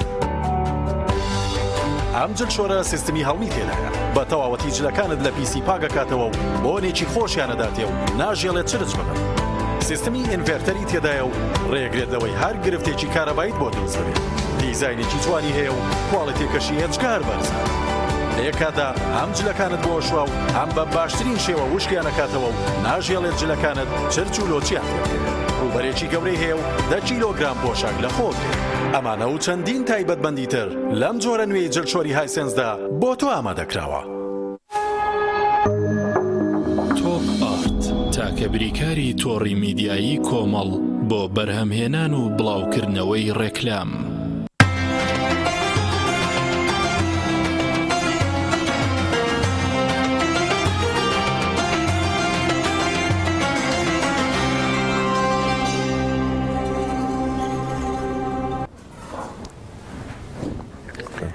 ماوەسا عەباسی ئەمە لە بەرنامەکانی سیگەوهەرە هەر ڕۆژی بەشێک باسی خێزانی شتێک بوارێکی باسی خێزانی باسەکەین چونکە بەڕاستیەوەی سگوێ لێ ماگرێت زۆر جار خێزانە ئێستا لە ماڵەوە من خوشکێکی بەڕێزوتی من نەبینی مەطبەخەکە و تەلەڤیزیۆنەکە و مناڵەکان و بەردەوام سەیرم بەرنامەیەواکەم یان لەخوا بەزار بێمە بەرنامەکە کاتێکی زۆر باشی نزیکی 2 ساعت و نیوە ئێمە لە خزمەتیان نابین ڕاستەوخۆ لەبەرەوە گرنگی دایک گرنگی باوک ئێستا ئەمڕۆ ئەگەر قسەی لەسەر باوک بکەین ینی باوک لەم 60 ساڵەیدا ڕابردووە بەشێک لە قووەت و ئیمکانیاتەکانی باوکایەتی لێ سەنراوەتەوە ینی تەفیوزێک کراوە بۆ دایک کە لەبەرەوەی باوک زۆر مەشغوڵە زۆر ئیشی هەیە لە دەرەوە خەریکی پارەپەیاکردنە ئەی دایک تۆ مەسوولی لە مناڵەکان ئەمە زەرری زۆریە وەختێ مناڵەکە کوڕەکەی تووشی تلیاخۆریە بێت تووشی جگەرە خواردنە بێت تووشی ئارەخۆری تووشی خراپە ئەبێت دوایی باوکەکە ئاڵێ ئەی من تەسلیمی تۆم نەکرد بە دایکەکە بەڵام خۆی لە ئیسلامە لە شریعەتی ئیسلامەوە هاتووکە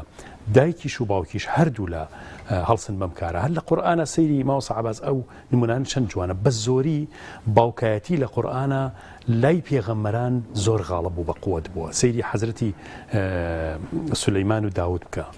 سەیری ئیبراهیم و ئیسماعیل بکە ینی وەرە یەک ماڵی گەورەی کەعبە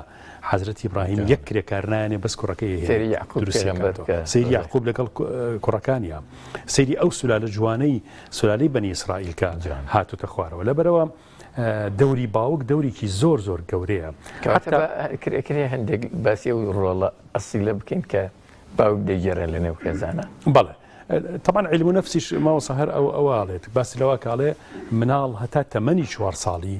دایکی زۆر پێویستە کوڕ بیا کچ بەس لە 4 بۆ 7 زۆر پێویستی بە باوکێتی هەتا بەعزی جار دایک لای دایک غیرە دروسە بێت ئەڵێ من مناڵەکە بەخێوەکەم و کەچی دەوروشتی باوکەکەیە لە 4 بۆ 7 مناڵ بە تایبەتی کوڕ زۆر لاسایی باوکێکاتەوە حەزەکە باوکایەتی بنوێنێ پیاوەتی بنوێنێت پیاوبوون دروست بێتیایە لەبەرەوە ئێمە ئەم قۆناغانە بزانین کە هەر قۆناغێک بەڕاستی ئەرکی خۆی هەیە ماندووبوونی خۆی هێشتی خۆی هەیە بەس بە سەر لە شێفەکان بین و دوایینەوە باسی باوکایەتی بە تێر و تەسەلیەکەین و ئینشاءالله بەس بزانین کفتەکەمان چی بەسەر هاتووە زۆر باشە فەرموون شەفە بەڕێزەکان ئێستا سەرگەرمی هەر بە گەرمی سەرگەرمی چاکردنی خۆراکەکان ماندوو نەبن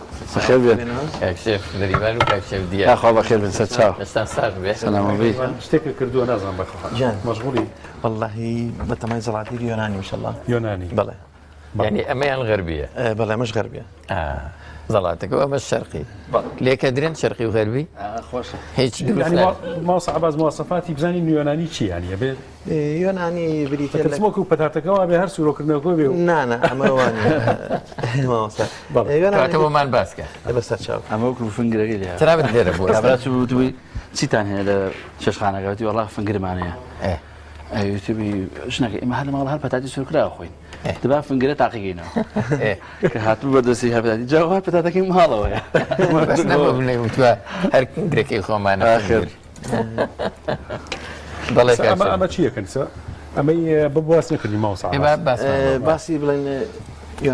یۆنانەکە بریتە لە کاهووە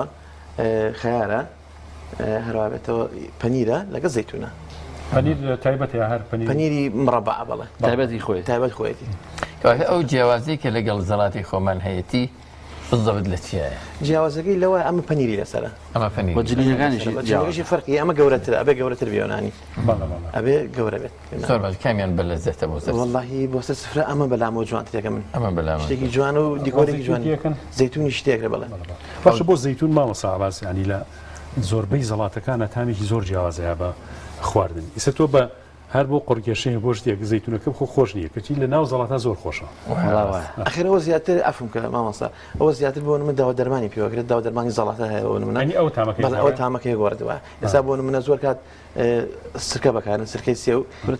بەهەنار تامی گۆڕێ تەرخون یا مەسەلەن یان ناهەیە ئەمانە زۆر بەکارێ زیاتر ئەو تامەکەی گۆڕە و بەلای شتێکی ترایی بێت کاشێخ خۆگەر نتوانین فێری دروستکردنی خواردن ببین کفتە دروستکردن ببین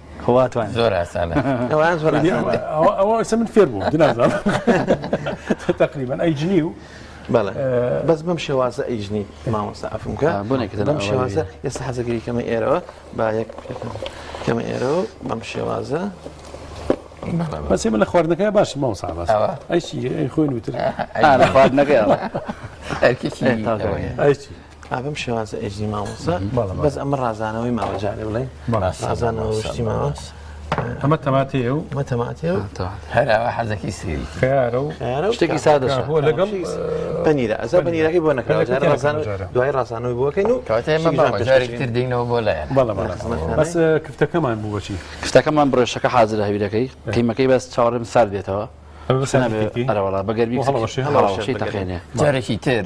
باسیکەین ئەگەر مۆڵەتمان ئەرەوەڵا بۆمان باس کەرەوە نەوەکو خانمێکی بەڕێز ئەگەی لێ نەبوو بێ بەسە چاو بەوردی باسی دروستکردنی من لە پێیج و فەیسبووکی خۆشم هەر بڵاوێکەمەوە بۆی خەڵک بزانێت چۆنە گوێز کشمیش لەتکەنۆک و لەگەڵ تۆزێ لەو خوێ و سیری هاڕاو هەشتوانی سیری هاڕاوی تێ نەکەی بەس ئەم جۆرە سیری ئەمە بۆ دەمە نایە بزعاجن پیازی هاڕاویشە لەگەڵ پیازی هاڕاویشمان لەگەڵەدانەوە ئەوە لەگەڵ قیمە شتەکەی بێکە سوورەکەیتەوە کێ حەزیشی لێ نەبوو توانێت سیرەکەی بەڵامی تر ئەو شتانە توانێت من بەیەمشم تێکردوە لێم بۆسەڵە لە ئاوەکایەتی لە ئاوی کفتەکەیە زۆر باش ئەمە ئەو شتانە کە سوور کرایەوە لەگەڵ پیاز و دۆشایی تەماتە قیمەکەی لەگەڵا تێکرا قیمەکە بە دڵی خۆت دەتوانانی بیکۆڵێنی لەگەڵا سووریکە دەتوانی پێش قیمەکە سوورکەیتەوە ئێستا ئەم قیمە سوورکراوە بریتێ لە هەمووی بەڵێ ئەو شتانی هەمووی تایە کەرەوزیشی تایە معدەنووسیشی تایە تەرخونیشی قیمە هەر زۆر زۆرەوە زۆر شتێکی شکڵکیات ئەم جامە ئەم ئاوی کفتەکە حازرە لە پێشابێ ئاوەکە حازرکەی دوای کفتەکە ئاماداکەی لە چی پێک هاتووە لە سەڵقە نۆکە پیازی جنراوی تایە لەگەڵ ئەکڵێنی بەڵە بەڵێ ئەو گێزەرە خاوی ناکاتەوە نا ئەم گێزەرە پێشە سوورم کردێتەوە لە ڕۆنا بەجیا ئەشتوانی ئاوتێکی خاوەشمان پێ بڵێ بڵێ ئەوان لە پێشەوە بەجیا ئامادەکرا و نەمجا تێکەڵ کرا ئەمە سەرەتا پیازی جوان بۆ سوورەکەی تۆ لە بە گێزەر و بە گوێز و بەبایە جوان سوورەکەیتەوە لای دۆشاوی لەگەڵا سوورەکەیتەوە ئەجامسا من ئای قیمەکەم بەکارێنا لەگەڵا تانی خۆشترەکە لە جاتی ماجی تێکەی منەوەی تێکەم کە ئاوەکەمان تێکت جوان قۆڵ بیە یەک لیمە بەساو لەکە ها چەند تەماتە و دێکی تێکی بە ساغی ئاوایی بە تەماتە بچووکانە بۆ جوان شتێکی جوانە و تانی کەشیاتێ سەڵقەکەش دەتوانانی سووری کەیتەوە شوانی سووری نەکەیت و ئاواتێکی لەگەڵێ سوکرێتەوە خۆشتریشترە جەسا ئەو پێکاتانە ئەم ئەوەیە سەڵقا گوێزە بایەمە گوێزەرە تەماتەیە خەیارە سەڵقا لەگەڵ نۆکەکەی ئەمە ئەو پێکاتەکەی دوایی کفتەکانی تێکی دوای بە هێواشی بۆی کفتەکە عازەتی لی شوێن پەنجەمان دەرنەکەوتیایە و هەتەیەکرێ کە دوای دەرهێنایە واڵی لە کارگی تایبەتی خۆیت کاک دیار بەچیە ئەزانی ئەو قیمەیە بەشی ئەوەنە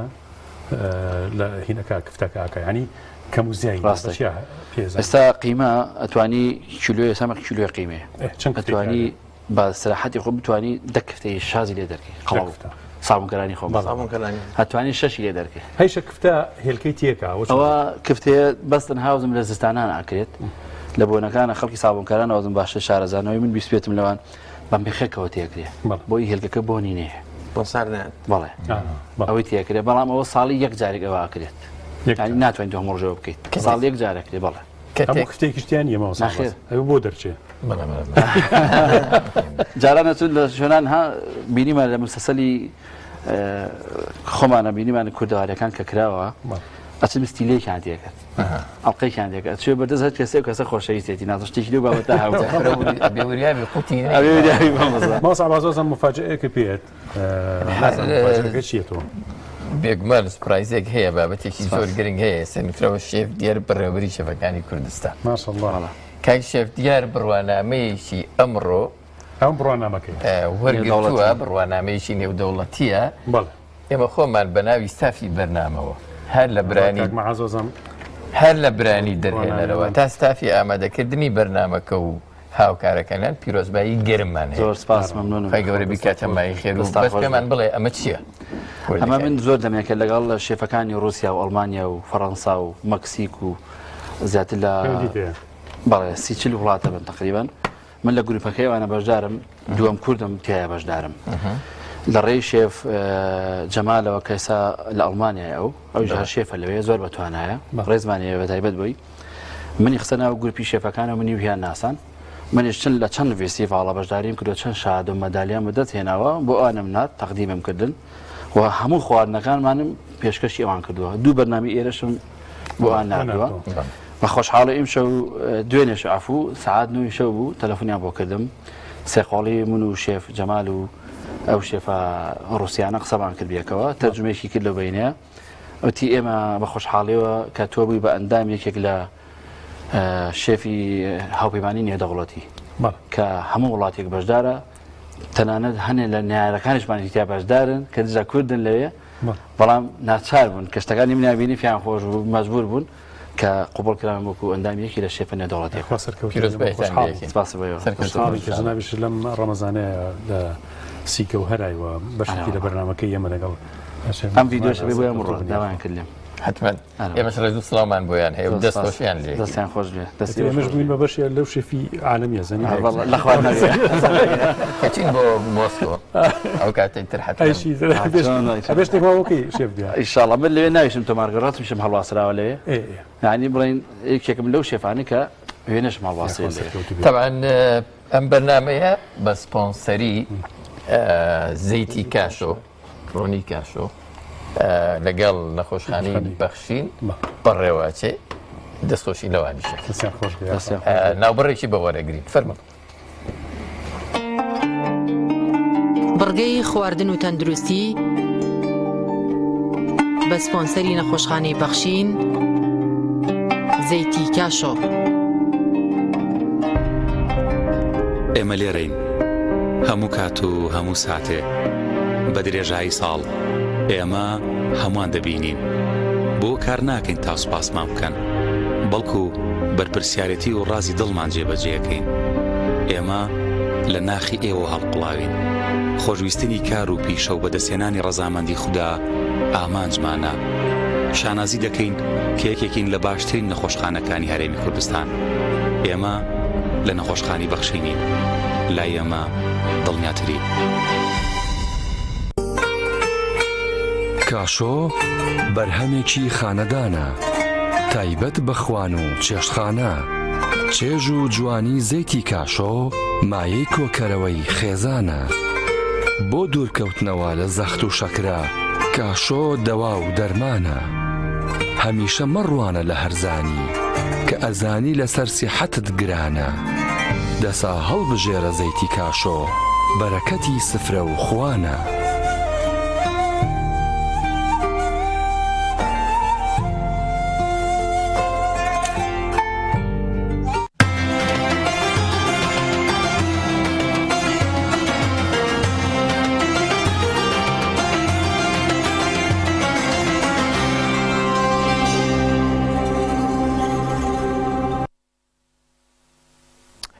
باسی بابەتێکی زۆر گرنگمانە کرد باوک سنتەری بنیادنانی کۆمەڵگەیەکی تەندروست ئەتوانین بڵین باوکەکان بەو شیارانە مامەڵە بکەن ڕۆڵی خۆیان کە پێیان دراوە لە ناو کۆمەڵگەیە لە ئاینی پیرۆزی ئیسلامە پێیەستن بە دڵنیاییەوە کۆمەڵگەیەکی بەختەوەر کۆمەڵگەیەکی بەهێز کۆمەڵگەیەکی سەرکەوتوو کۆنتترۆل کراو بنیاددانرێ کاک شێخ چەنابتان هەندێکتان باسی باوکتان کرد من ویستم بڵێم وێنایەک لە باوکی ئەسیل ئەگەر بکەی بۆ بینەرە بە ڕێز و خۆشەویستەکان جوانترین نمونە ماوەسا عەباس پێغەمبەری خۆی صلی الله علیه و سلم بایمە لە سیرەتی مبارەکی ئەو شتێک هەڵبژێرین پێغەمبەر صلی الله بۆ ئەو هەموو شتێک ئەفەرمی ماوەسا عەباس هەر جارێک چووە بۆ غەزایەک بۆ چوو بێتە دەرەوەی مەدینە هاتۆتەوە ناو مەدینە یەکەم کە سەری لیاوە فاتیمەی کچی بووە کە چووە بۆ لای سەردانێکی کورتی کردووە اینجا چۆتە بۆ لای خێزانەکانی ناوچاوی فاتیمەی ماچ کردووە طبعاً ماچکردنی مناڵ هی کوڕت هی کچ ناوچاو شتێکە سەر تەوقی سەر شتێکی ترە یعنی ئەمانە دەلالاتی خۆی هەیە لە عیلم النەفسا پێغەمبەر صلی الله علیه و سلم وەکو نمونەیەکی زۆر جوان کە کەم خەزور هەیە ئەمە بکا بەڕاستی ئاخر پێغەمبەر صلی الله علیه و سلم بەڕاستی باوک بووە زۆر گرنگە ئێمە لە کۆمەڵگای ئێمە خەڵک هەیە یعنی باوکە بەتەسکەرە بەس باوکایەتی نەکردووە دایکە بەس دایکایەتی نەکردووە یا فێری نەبووە یا خود ئەو ڕەحم و بەزەیی نەبووە کە بەڕاستی دایکایەتی یا باوکایەتی بکات لەبەرەوە چەند مهم مەسیرەکەین ئیمامی عەلی ڕەزا و ڕەحمەتی خوای لەبێ کاتێ بۆ داوای حەزرەتی فاتیمە بۆ ماڵی پێغەمبەر صلی الله علیه و سلم طبعا لە ماڵی پێغەمبەر صلی الله علیه و سلم زۆر جار ڕووی نەهاتوە هیچ بڵێرە سەری داخست بە سەیری پێغەمبەر صلی الله علیه و سلم چەند جوان تەشخیصی ئەم شتە ئەکات چەند جوان ئەیناسێت ئەڵێ عەلی بۆ ئیشێک هاتووی یا شتێک ئەڵێ نەوەڵا هەر هاتووم ئەڵێ شتێکت نییە جواب نهاتوو بێدەنگە بێ ئەڵێ بۆ داوای فاتیمە هاتووی ئەڵێ بەڵێ یا ڕەسوول الله صلی الله علیه و سلم ئەڵێ چیت هەیە بیکەی بە مارەی فاتیمە ئەڵێ وەڵی هیچم نییە بەس ئەم درعم هەیە کە باهی 400 درهمە دەڵێ ئەو درعە بکە بە مارەی هەر ئەو ڕۆژە لی ماراکە لە فاتیمە ماراکە ئەڵێدا علی تۆ بڕۆ من خۆمە هێنم ئەچێ فاتیمە ئەبات طبعا کۆمەڵ ئافرەتی شەشن لەگەڵە ئەیباتە ماڵی ئیمامی علی طبعا لە دوور بووە لە ماڵەکەی خۆی ئەیباتە ئەوێ سەیرە کات ئەڵێ کە ڕۆشتنە ئەوێ چاوەڕێ بکەن تا منیم پێغەمبەر سەڵەم تۆزە دواترە ڕوات ئافرەتەکانی بن کە ئەڕوات سێرەکە ئیمامی عەلی لە شەرما لە سوچێکە دانیشتووە حەزرەتی فاتیمەش لە سوچێکە بە شەرمەکە دانیشتووە زانام پێغەمبەر سەڵەم بێت بوو ماڵیان ئەمە یەکەم ڕۆژی شوکردن و ژنهێنانی ئیمامی عەلی ماوەسا سەیری ئەم ئەخلاقە چەند ئێمە لی دوورکەوتینەوە بەڕاستی جاری وایە خەزور هەر ڕووی نایە بە ناوی زاوەکەی بێنە بەڕاستی ئەمەکەی یعنی ئێمە لە ئەخلاقی پێغەمبەر سەڵەم چەند دوورکەوتینەوە یان شانازی ناکە بەوەی کە ئەمە زاوایەتی ئەمە کوڕی ماڵەکەیەتی یا ئەسڵەن هەرەکو نەناسێ سەیری ئەکات یا ئەسڵەن کوڕ و کچەکانی بەڕاستی کوڕزا و کچەزاکانی هەر ناناسێت هەر ناوێن نازانێت ناوێن تێکەڵەکە دەی پێغەمبەر سەڵەم کە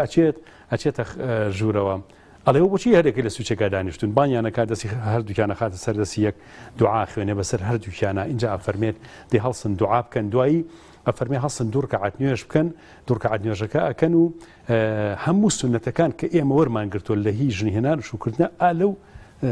زەواجەی ئیمامی عەلی وەرمان گرتووە کە پێغەمبەر سەڵەم بەینیانە بووە خۆی فەرموویەتی ئەفەرمێت چوو دەرگاکەی داخست و فەرمووی ئەستەودیعکم الله خوا حافیزتان بێ و ئینجایی ئەخیر کەس کە لە ماڵی ئیمامی عەلی چۆتە دەرەوە کە پێش ئەوەی فاتیمە و عەلی بەیەک بکەن پێغەمبەری خوا صلی الله علیه و سلم ئەڕواتە دەرەوە وەختی عاجزیەک دروستە بێ خۆ هیچ ژیانێک حتا هی سەحابە هی پێغەمبەران هیچ ژیانێک نەبوو میسالی بێ بۆ معنای هیچ کێشە و مشکلەیەکی نەبوو بێ وەختی ئیمامی عەلی کێشەیەکی لەگەڵ حەزرەتی فاتیمە هەیە بێتاقەتە بێ شەڕی دەمەبۆڵەیە شەڕێکیانە بێ ئەچێتە دەرەوە کە ئەچێت پێغەمبەر صلی الله علیه و سلم ئەچێ بۆ ماڵی ئیمامی عەلی هەر بە دەموچاوی فاتیمەی کچی ئازانێ کە مشکلەیەکیان هەیە ئەڵێ شەڕتان بۆ لەگەڵ عەلی ئەڵێ بەڵێ یا ڕەسوول الله صلی الله علیه و سلم ئەڵێ عەلی لەکوێ ئەڵێ نازانم پێغەمبەر صلی الله علیه و سلم ئەچێ بە دوایە گەڕێ ناڵێ لەسەر کشەکەی بکات و سەیری موقیفە ماوەسا عەباس ئەچێ سەیرەکە لە مزگەوتا خەوتووە لەناو ئەو لەمایە پاڵ کەوتو لە خەفەدا خەوی لێ کەوتو ئیمامی عەلی ئەوەی کە ئیمامی عەلی ناوزەر دەکرێت بەوەی کە ئەبوو توراب ئالێرەوە هاتووە دەموچاوی ئەوە ئەسڕێت و خۆڵەکەی لێ کاتەوەڵێ هەسا ئەبوو توراب هەساوە چیە ئەومانە با بچینەوە ماڵەوە تەمان کێشەکە باس ناکڵێ با بچینەوە ماڵەوە لە ڕێگاکەونە قسەی خۆشەوەمانەوە چنە ماڵەوە تۆزە سوعبەت لە بینی ئیمامی عەلی و فاتیمە کە ئەسڵەن هەر باسی مشکلەکەیان هەر ناکات تا مشکلەکە گەورەتر بێت کێشەکە خۆی بۆ خۆی حەلە بێت ئەم باوکە نمونەیە ئێمە پێویستمان بەوەی بەڕاستی لە مانگی ڕەمەزانە دەستێک بینین بە خۆمانە باوک بین خەریکێکی خۆمان بین بەڕاستی دایکایەتی بکەین چونکە وەڵڵاهی ماوەسا عەباس زۆرێک لە کێشەکانی ئەم کۆمەلگای ئێمە ئەوەیە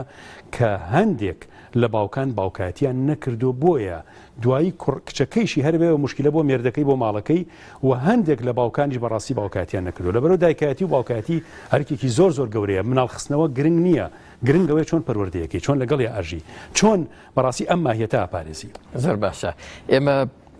هەردە بابەتەکەی جەناب تامێنینەوە بەڵام بابەتێکی دیکەی ئەم ئێوارەیە بابەتی باسکردنە لە با بڵێن میوەیەکی زۆر گرنگ کە ئێمە ڕۆژانە بە تایبەتی لە مانگی ڕەمەزانە دەستی بۆ ئەبین بەکاریهێنی لەگەڵ یا ئەژین هەویش خورمایە خورما ڕاستەکە میوەیەکی خۆمانە نییە لێرە بەنسبەت ئێمە لە باشووری کوردستانیان لە کوردستانە ئاژین بەڵام میوەیەکی پیرۆزە لە لامە ئێمە مسڵمانین وەلا ئاینە پیرۆزەکەشمانە زۆر لە فەرمودەی لەسەر هاتووە قودسێتێکی هەیە لای مسڵمان بێگومان جا ئێمە بە تەفاسیل باسی خورما و ناساندنی خورما و مامەڵەکردن لەگەڵ خورمایە لەگەڵ زۆر بەڕێز دکتۆر جەلال سەید کەریم دەکەین جەنابیان لێرە تەشریفیان هەیە با بفەرمێت بۆ نێو بەرنامە سوپاسیەکەی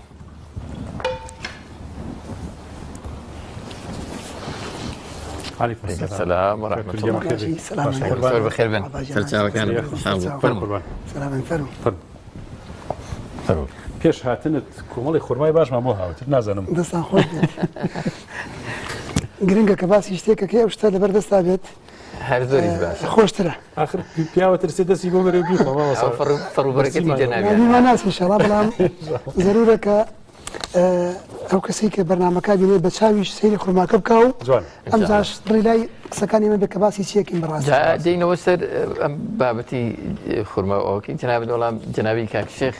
باسێکی بۆ کردیم کاک دکتۆر باسی ڕۆڵی باوک من ویستم بڵێم کاک شێخ هەندێک کات باوک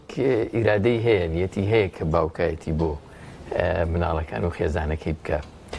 بەڵام ئەو ڕۆڵەی پێنادرێ هەندێک کات ڕۆڵەکەی بەرتەسکە کرێتەوە وەکو بارودۆخی ئێستا جەنابەت لە پێشەوە وتێت ئەو ڕۆڵی ئەو ساهەی بوو ئێستا بە باوک نادرێ لە نێو خێزانە چ زیانێکی لە یەکەوێتەوە ئەمە چ زیانێکی هەیە ئەم جۆرە بیرکردنەوەی طبعا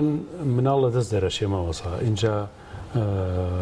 قەوامیەتی پیا و لە ماڵە ئەوە نییە تووڕەبێ ئەوە نیە هەڕەشە بکە جەنابی دکتۆر ینی ئەوەیە کە بەڕاستی بزانێ چۆن ئیدارەیەکی جوانی محیبانی ئەم ماڵاکە چۆن عەقڵ و عاتیفە هەردووکی بە خەرجەیە لە پەروەردەکردنی مناڵەکانیان لە دەستهێنان بەسەر خێزانەکەیە لە سۆزدان و ونبوونی باوک لە ماڵە یان غایبوونی باوک لە ماڵە خۆی بۆ خۆی فەراغێکی زۆر گەورە جێهێڵێت زۆر جار ماوەسە عەباس لە مناڵەکانە هەستەکەی هەنجارێت تۆ سەفەرێک دوورکەوەرەوە لە مناڵەکان زۆر بێتاقەتە بن زۆر ناڕەحەتە بن ئەگەر فەراغی باوک هەبێ لە ماڵە بەڕاستی زۆر قورسە لەبەرەوە ئەگەر باوک باوکایەتی بکە ئەو فەراغە دروستە بێت نەختێکی ئەم مەوزوعە بە شتێکی هینێکە کرێ باوە کرێکە لە کۆمەڵگەی ئێمەیە ئەگەر ئەم ڕۆڵە بدرێ بە باوک ئەوترێ و خێزانە باوک سالاریە باوک تا چەند ئەمە ڕاستە ینی تا چەند ئەمە لە پێنەوە ئەگەر ئەم ڕۆڵە بدرێ بە باوک تا چەند لە پێناو کەسایەتی باوکایە ینی بەتەنها بەڵێ طبعا واسە عەباس پشێوەیەکی گەورەی کۆمەڵایەتی دروست کردو ئەم بابەتانە ینی زۆر جار نازانستیانە مامەڵە لەگەڵ و دەستەواژانە ئەکرێت زۆر جار ئیسیرادی هەندێ دەستەواژە بۆ وڵاتی ئێمە وڵاتانی ئیسلامی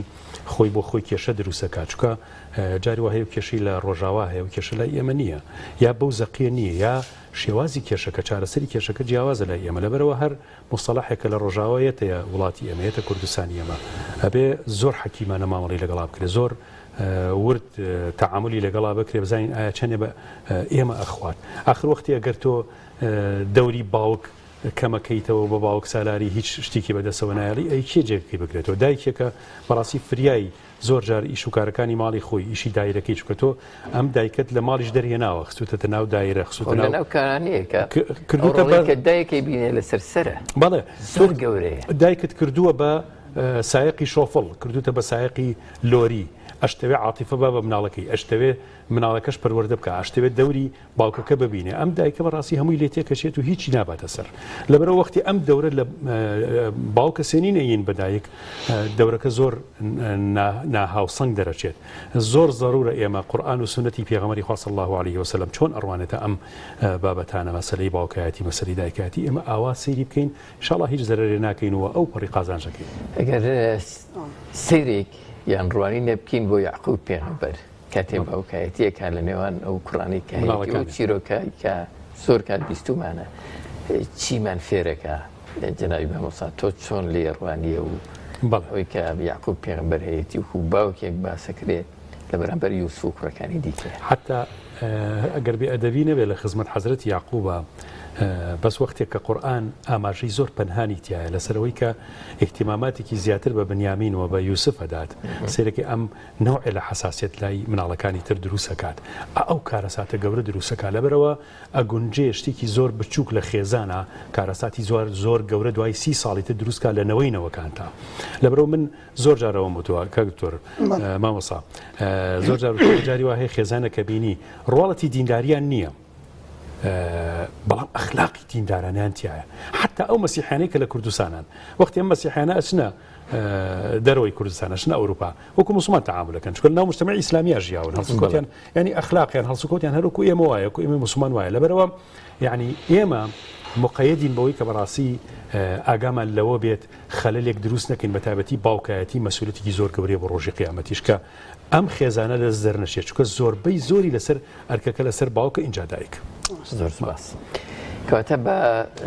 ئەگەر شتێکت نەما بێتەوە لەسەرەوە لە خزمەتتە سەرم سپاس دەستە خۆش مشتێکی زۆر گرنگ و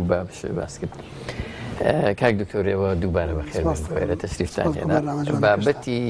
سپاس بۆیەوەش بابەتی ئەمڕۆیێمە کە لەگەڵ جەناب تا گفتوگوی لەسەرەکەین و ئێمە گوێ لە جەنابت دەگرین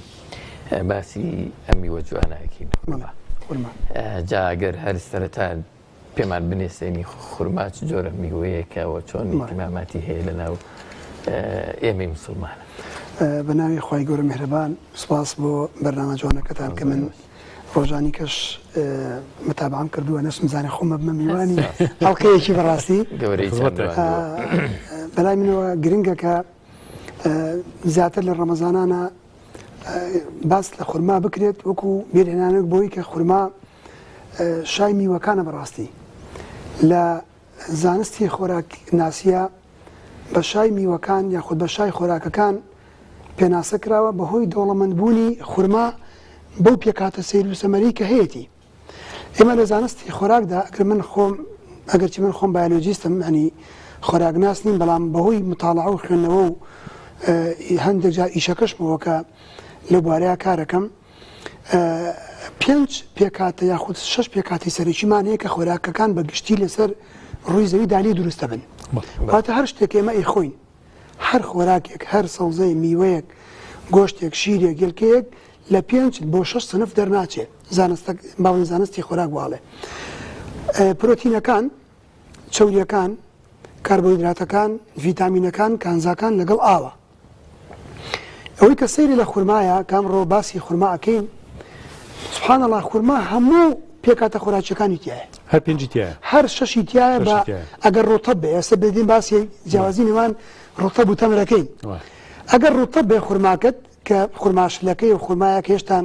پێگەیوە بەڵام شک نەکراوەتەوە هەر 6 پێکاتە خۆراکی سەرەکیەکی تایە کە مرۆڤ بۆ ژیانی ڕۆژانی خۆی پێویستی پێ بێ ئەم تایبەتمەندیەت تەنها لە خورمایە هەیە لە هەر شتێکەش هەیە سە بۆ منە لە شیرە هەیە پێغەمبەری خوا فەرمووی صلی الله علیه و سلم ئەگەر شتێکیان پێدا بێت ئەڵێ گە شتێکیان پێدای یعنی هینی مەکەڕەتی یعنی هیچ شتێ وەکو شیر نییە کەڕەتکردنەوەی نییە تەنها لە شیریشا فەرموویەتی اللهم زدنا منه لە شتێکی هاتوویەتی اللهم بارك فيه مثلا بۆ دوعایەکی خێری بۆ ئەو کەسە کردویان بۆ ئەو بەرهەمە کردو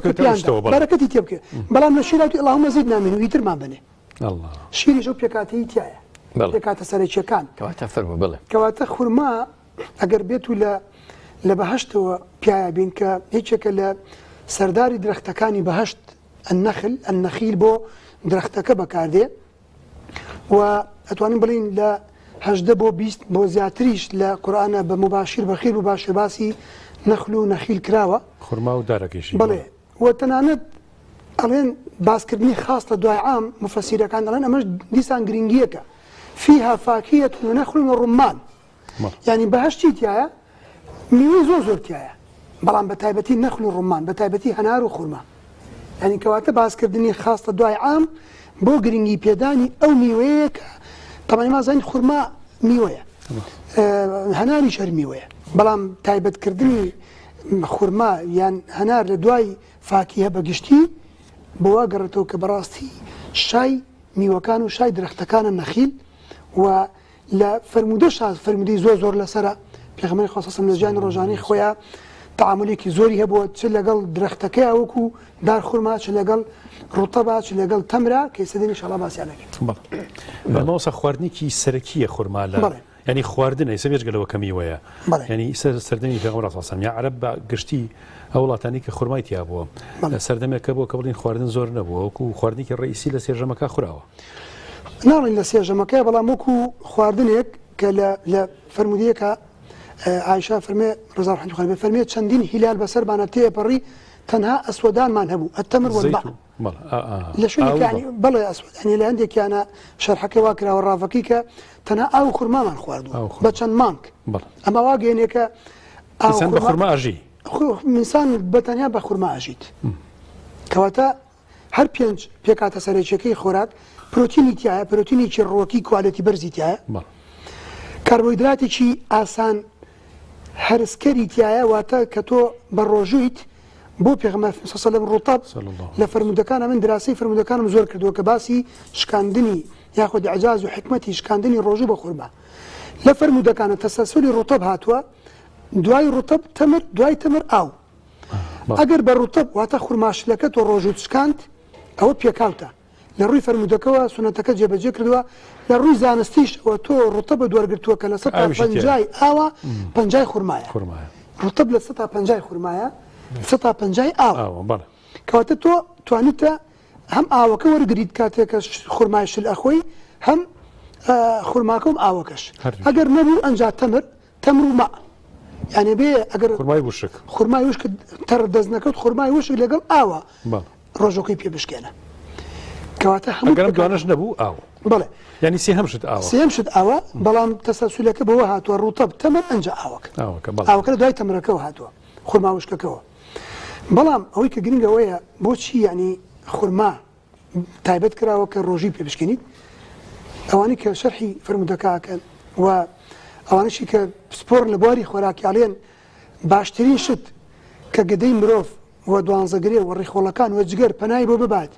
لە دوای 15 بۆ 16 کاتژمێر لە ڕۆژ و گرتن خورمایە لەبەرەوەی شەکرەکانی ئەوەنە کوالێتیان بەرزە ئەوەندە ئاسان هەرسە بن و ئەچنە ناو گەدە و ڕێخۆڵە و هەر شێ بنوچن بۆ ناو سوور ڕێخوێن لە ماوەی چەند چرکە و خولەکێکە ئەم کردارە ئەنجام بدرێت ئەم گلوکۆز ئەم شەکرە ئەوەندە زوو ئەچێتە ناو سوور ڕێخوێنەوە کە تۆ ڕاستەوە خۆ سوودی لێ وەرگریت بە پێچەوانەی چەندین جۆری میوە و یاخود شیرینی تر کە لەوانەیە چەند کاتژمێرێکی پێ بچێتە هەرسە بێ و شەکرەکەی چێتە ناو خوێنتەوە و قەرەبووی ڕۆژەت بۆ کاتەوە مۆسەجال ئەگەر ئێمە چەندێک خورما بکەین سە بۆ نمونە کەسێ لە بەربانگە چەندێ بخوا باشە خۆی بەپی ئەتوانم بڵێم بەپی کەسەکەش گۆڕێبوون نە کەسێکی وەزنی یاخود کێشی زۆرە یا شەکری هەیە ئەمە دەنگێک تا سێ دەنە خورماکی فایەتە بووی بەڵام ئەگەر کەسێک بۆ لاوازە بێت تااقەتە ئیشتیهای کەمە خۆی و بە ڕۆژوشە ئەمەد لە 5 تا 7 دەنە کە توانێت خورما بخوا کێشەی نییە لەوانە زیاتریش بتوانانی بەڵام 5 بۆ 7 ئەوە کیفایەتە بەوەی ئەو وزەی کە پێت ئەبەخشێ و ئەو کالۆری کە تایەتی کە گەوتمان بەڵێ کە تۆ باسی کالۆریەکی بێ باسی بڕی ئەو کالۆریاکی کە لە 1 گرام لە شەکر و لە پرۆتین و چۆری دەست دەکەوێت بەڵام کاتێککە خورما دۆڵەمەندە بە هەرسێژیان کەواتە تۆ لە ماوەی کەمە کالۆریکی زۆر دەست دەکەوێت تەنها لە بەربانگە ڕێگەدرا بە خورما بەکاربهێنرێ بۆ بخورێ یان بۆ من لە شەوان و لە پارشێویشە ئەکرێت ئێمە با بڵین لە بەربانگەوە تا پارشێ و 2 جار بۆ 3 جار خورما بخۆین بۆ منە تۆ لە بەربانگە 3 تا 5 تا 7 دەنکی خورما شێشە نیە و زۆر ئاساییە و کارەبووی وزەی ڕۆژەت بۆ کاتەوە بەڵام دەکرێت تۆ کە بەرسیتە شەوان کاتی دا یانزە بڵین چەند کاتژمێرێک دوایەوە 3 دەنکێکی کەش خۆی بەڵام بۆ پارشێویش زەرورە بەڕاست زۆر باشە من ویستم پرسیار لە جۆرەکانی خورما بکەم خورما هەر ئەم 2 جۆرەیە یان جۆری زۆرە ئێمە بەنسبەت خۆمانەوە کرد لە هەرێمی کوردستان یان بینین هەندێکمان بینیوە نازانم جۆری تری هەیە ناوەکانیان چیە گەر هەندێک خورما کە درەختێکە بڕی ناوەزانستەکەی فۆینێکسە لە تەواوی جیهاندا هەیە بە تایبەتی وڵاتە کەمەرەییەکان خەڵی ئیستیوا و لە زۆر وڵات با بڵین ئەوەندە گرنگی پێدەن لاتان سیر نەبێت لای بینەران کە دەرمانی لە دروست دەکرێت لە خورما دەرمانی لە دروست دەکرێت ینی پرۆسەیەکی ئەکستراکشن هەیە هەندێک مادەی چالاک و فعال لە ناو خورمایە دەرەکێندرێت ئەکرێتە ناو پێکاتی دەرمانی ترەوە لامان سیر نەبێت کە خورما ئەوەندە گرنگی پێدەی لە وڵاتان بە تایبەتی لە وڵاتە عەرەبیەکان لە وڵاتە ئەفریقیەکان ناوکەکەشی ناوکی خورماکە کاتێک کە تۆ ئێمە فڕێ دێن ڕاستەخۆ ئەو ناوکە ئەی برژێنن و دواتر کە برژا ناسکە بێتەوە و ئەی هاڕن ئەهادرێت لە پزیشکی ملی لە طبی شعبیە لە پزیشکی ملیری وڵاتانە بۆ هەندێک نەخۆشی بەکاردێت بەتایبەتی بۆ دابەزاندنی شەکر ئەو ناوکە بۆ دابەزاندنی شەکر ینی بۆ نەتۆ خورماکە خۆی شەکر بەرزەکاتەوە بەڵام ناوکەکەی کاتێک کە ئەبرژێندرێت و ئەی هاڕی ئەمە لە پزیشکی ملیا خوێندومان ئەم شتە لە چەندین سەرچاوەیە هەیە کە ئەم خورمایە خۆی شەکر بەرزەکاتەوە کە ئەی خۆی بۆ کەسێ شەکرێ بێ باشنی بخوا یان کەمێ بخوا بەڵام ناوکەکەی کاتێک کە ئەی برژێنن چۆن لە جارانە برێشکە هەبوو لە کوردستانی خۆمانەخیتە سەر سینیەک و سەر ئاگرێک و ئەبرژێت بەڵمانە برژێت شەکری بێ چەندی لێ بخوا باشە ئەتیادیە بۆ ناوکەکەی ئەتوانێت ئەو ناوکە کە برژانی دواتر بیهاڕت بە ئامێرێکی هاڕین وەکو تاحۆنەیەک شتێک پاودەرێکی دەستەکەم پاودەری بڵین 50 گرام 100 گرام تۆ پاودەرت هەیە لەوانەی تاڵیش نەبێ ماوەسا تاڵیش نییە ینی تامێکی ئاسایی هەیە ئەکرێ ڕۆژی 3 جاری نیو کۆچکە چالە و هاڕاوەیە بخوات بۆ منی کاتە ناو کوپێک ئاوە بیکاتە سەر زەڵاتەوە بیکاتە ناو شەربەتێک و ناو ماستایەکەوە بیخوادەم پاودەرە شەکرەکەی دابەزێنێ حتاڵێ بۆ چۆری دابەزاندن بۆ زۆر نەخۆشی ئەم ناوکەشی بسود بەخشە بۆیە ینی بەڕاستی بەرەکەتە لە فەرمودیەکە پێغەمبەر صلی الله علیه وسلم ئەفەرمێ ابن عمر ئەفەرمێ ڕۆژیان دانیشتین کۆمەڵێک گەنج و مناڵ بووین لە پاڵ دارخورمایەکە دانیشت بووین پێغەمبەری خۆ صلی الله ڕەت بوو فەرمووی ئین من الشجر لبركة مما للمسلم من البركة ئەفەرمێ درەختێک هەیە پێتان ناڵم زان چیە زانێ خۆشان لە پاڵە دانیشت بوون فەرمووی درەختێک هەیە چی هەڵەیەنێ چیە مەتەڵازانێ درەختێکی ئەوە بەرەکەتدارە مەگەر مسلمان ئەوە بەرەکەتیە بێ ئەفەرمێ من ئەمزانی دڵی خۆماکە کە خورمایە بەس نەموو بزام چیە زانێ ئەرێ فەرمێ تایتم ناڵ بوو بە قەرەباڵغی و بەدەنگنەنگ وتمان خورمایە دار خورمایە ینی ئەوەندە بە بەرەکەتە دار خورما کە بەڕاستی سەیدی درەختی بابڵین سەرکردەی درەختەکانی باشتە و پێغەمبەری خۆ صلی الله علیه وسلم لە ژیانی خۆیان درەختەکەشی خۆشویستووە نەک تەنها بەرووبوومەکەی و تەمر و ڕوتەبەکەی وەکو فەرمودەی کە کاتێکە مەسجدی دروست کرد ئەو جذعای یاخود ئەو هەیکەلە درەختەی کە خورماکەی کە بەڵە تەختەی کە مابەوە لە پاڵە پێشتر وتارێدا ئەنینێک یاخود تەنین و گریانێکی لێ پێدا بوو هەتا پێغەمبەر صلی الله علیه وسلم نەچوو باوەشی پێیان نەکرد ئاشتی نەکردەوە گریانەکەی نەوەستایەوە ئەمە زۆر جارەوەمان بیستووە زۆر باشە لە جۆرەکانی خورمایە بووین کە وتمان بزانین جۆرەکانی چەند جۆری هەیە جۆرەکانی خورما لە جیهاندا جۆری زۆر زۆر ئەتوانین بڵین دەیان جۆر خورما هەیە بە تایبەتی بەس بوونە بەس لە عێراقا لەوانە بڵێن نزیکی 95 بۆ 98 جۆر خورما هەیە بەس لە عێراق بەس لە عێراقا لە کاتێکە ماوەسا کە عێراق ژمارەیەکی زۆر لە دارخورماکە کە نەماوە لەبەر شەڕی ئێران و عێراق سەڵتان بڕیوتی بەڵێ زۆریش بڕایەوە زۆر بە جەنگەکان لە ناوچوون زۆر باڕین کاتی ئەهوارەکان وشکی کرد لە ناوچوی لێمە وەکی بیستمانە خۆمان و کورد بیستمانە ژینە خۆیان زیاتر زان لە خستاوی لە زەوداوی لە بەسراوی لە زۆر خورما هەیە کە بڕین لەمە ناوی شعبیە کە خەڵک خۆی لێناوە بەڵام وەکو ئەسڵی خۆی هەمووی ڕوتە بە سەرەتا واتە بەم شێوازەیە کاتێک کە تەڕە پێوتێ ڕوتەب لە 150 خورماکەی لە 150 ئاوە بەڵام کاتێک کەوش کە بێتەوە پێوترێت تەمر ئەو تەمرە لە ڕووی ئەو کەسەی کە پێویستی بە ئەوە بێ بە فرێشی بیخوا ڕۆتەبەکە باشترە بەڵام کاتێک پێویستە بەوە بوو کە تۆ سوود لە مادە چالاکەکی وەربگریت تەمرەکە باشترە چکە ئاوەکەی لە دەست داوە بۆ مادە کانزاکان بۆ ڤیتامینەکان چڕ بۆتەوە و ڕێژەی تەرکیزی مادە چالاکەکان لە ناو خورمای وشکە چەند بەرامبەر زیاترە بەس بۆ ڕۆژوشکان و کوجنابتان فەرموتان تەڕەکە بخۆی باشترە باشە چکە تۆ توانی تۆ خێرا بەڵێ خێرا هەرسەکرێت گوزارە بەڵێ ئاوەکەی ناوی وای لێکا کە تۆ خێراتر هەرسیکەی و تۆ جگە لە برسێتەکە تۆ تینشتە پێویستە بە ئاوەکەشی هەیە بەڵێ ماوسا ئەم خورمایە بڵین سەر لە وڵاتی خۆمانە و کوژنابەوەتە نزیکەی 100 نەوعی تایە وڵاتی سعودیش بە هەمان شێ وڵات ئەو خەتی ئیستیوا هەمووی نەوعی حتا لە ئەفریقا شۆزم خورما زۆر بەڵێ چەندین جۆر خورمای تر هەیە و خورما یەکێکە لەو با بڵین میوانەی کە پێغمبەری خوا صلی الله علیه و سلم بۆ کوتم لە سەرەتایە تەنها شیر و خورمای زۆر بە پیرۆز زانیوە عایشە رضی الله عنها فەرمێ كان النبي صلى الله عليه وسلم يسمي اللبن والتمر الأطيبان ناوي نابن دو طيبكا لو وڵاتانی تر ئێمە بەهۆی دینەکەەوە لەوانەیە زۆر شتمان بیست بێ کە پیرۆزە و بەهۆی بابڵین زیاتر لە ڕەمەزانانە بیرمانکن ئەکەوێتەوە بەڵام وڵاتانی تر ئەو شتیان بەراوە گرنگ نییە بە تابەتی وڵاتانی بڵین ئەفریقییان غەربی بابڵین بۆنمە غەربییان ئەمریکای جنوبییان میسر لە وڵاتی میسر زۆر بەرهەم دێ ئێستا حالیان ئێستا بۆ بە یەکەم و سعودیە بە دووەم و عێراق داتایەکەم خوێندە لەم چەند ڕۆژەیە کە عێراق حوتەمە لە ئینتاجی خورمایە یەکەمەکان بوو ئێستا مەسر و سعودی یەکەم و دووەمن هەرە وڵاتانەی خەلیج تقریباً ئەتا شەشەم و حوتەم دێن جزایری شار لەنێو وڵات جزایر بڵێ لە وڵاتە کەمەریەکانە و شیمالی ئەفریقایە و خورمایان زۆر زۆرە و سوودیشان زۆر ڕووی قەبارە ئەوشەوە جیاوازیان هەیە زۆر بچووکە هەیە زۆر بەڵێ زۆری زۆر ینی بەڕاستی ئەوانی کە هەندێک جۆر هەیە لە ئەهواز لە باڵین باشووری ئێران قەبارەی 2 بۆ 3 ئەوەندەم خورمای بکەمە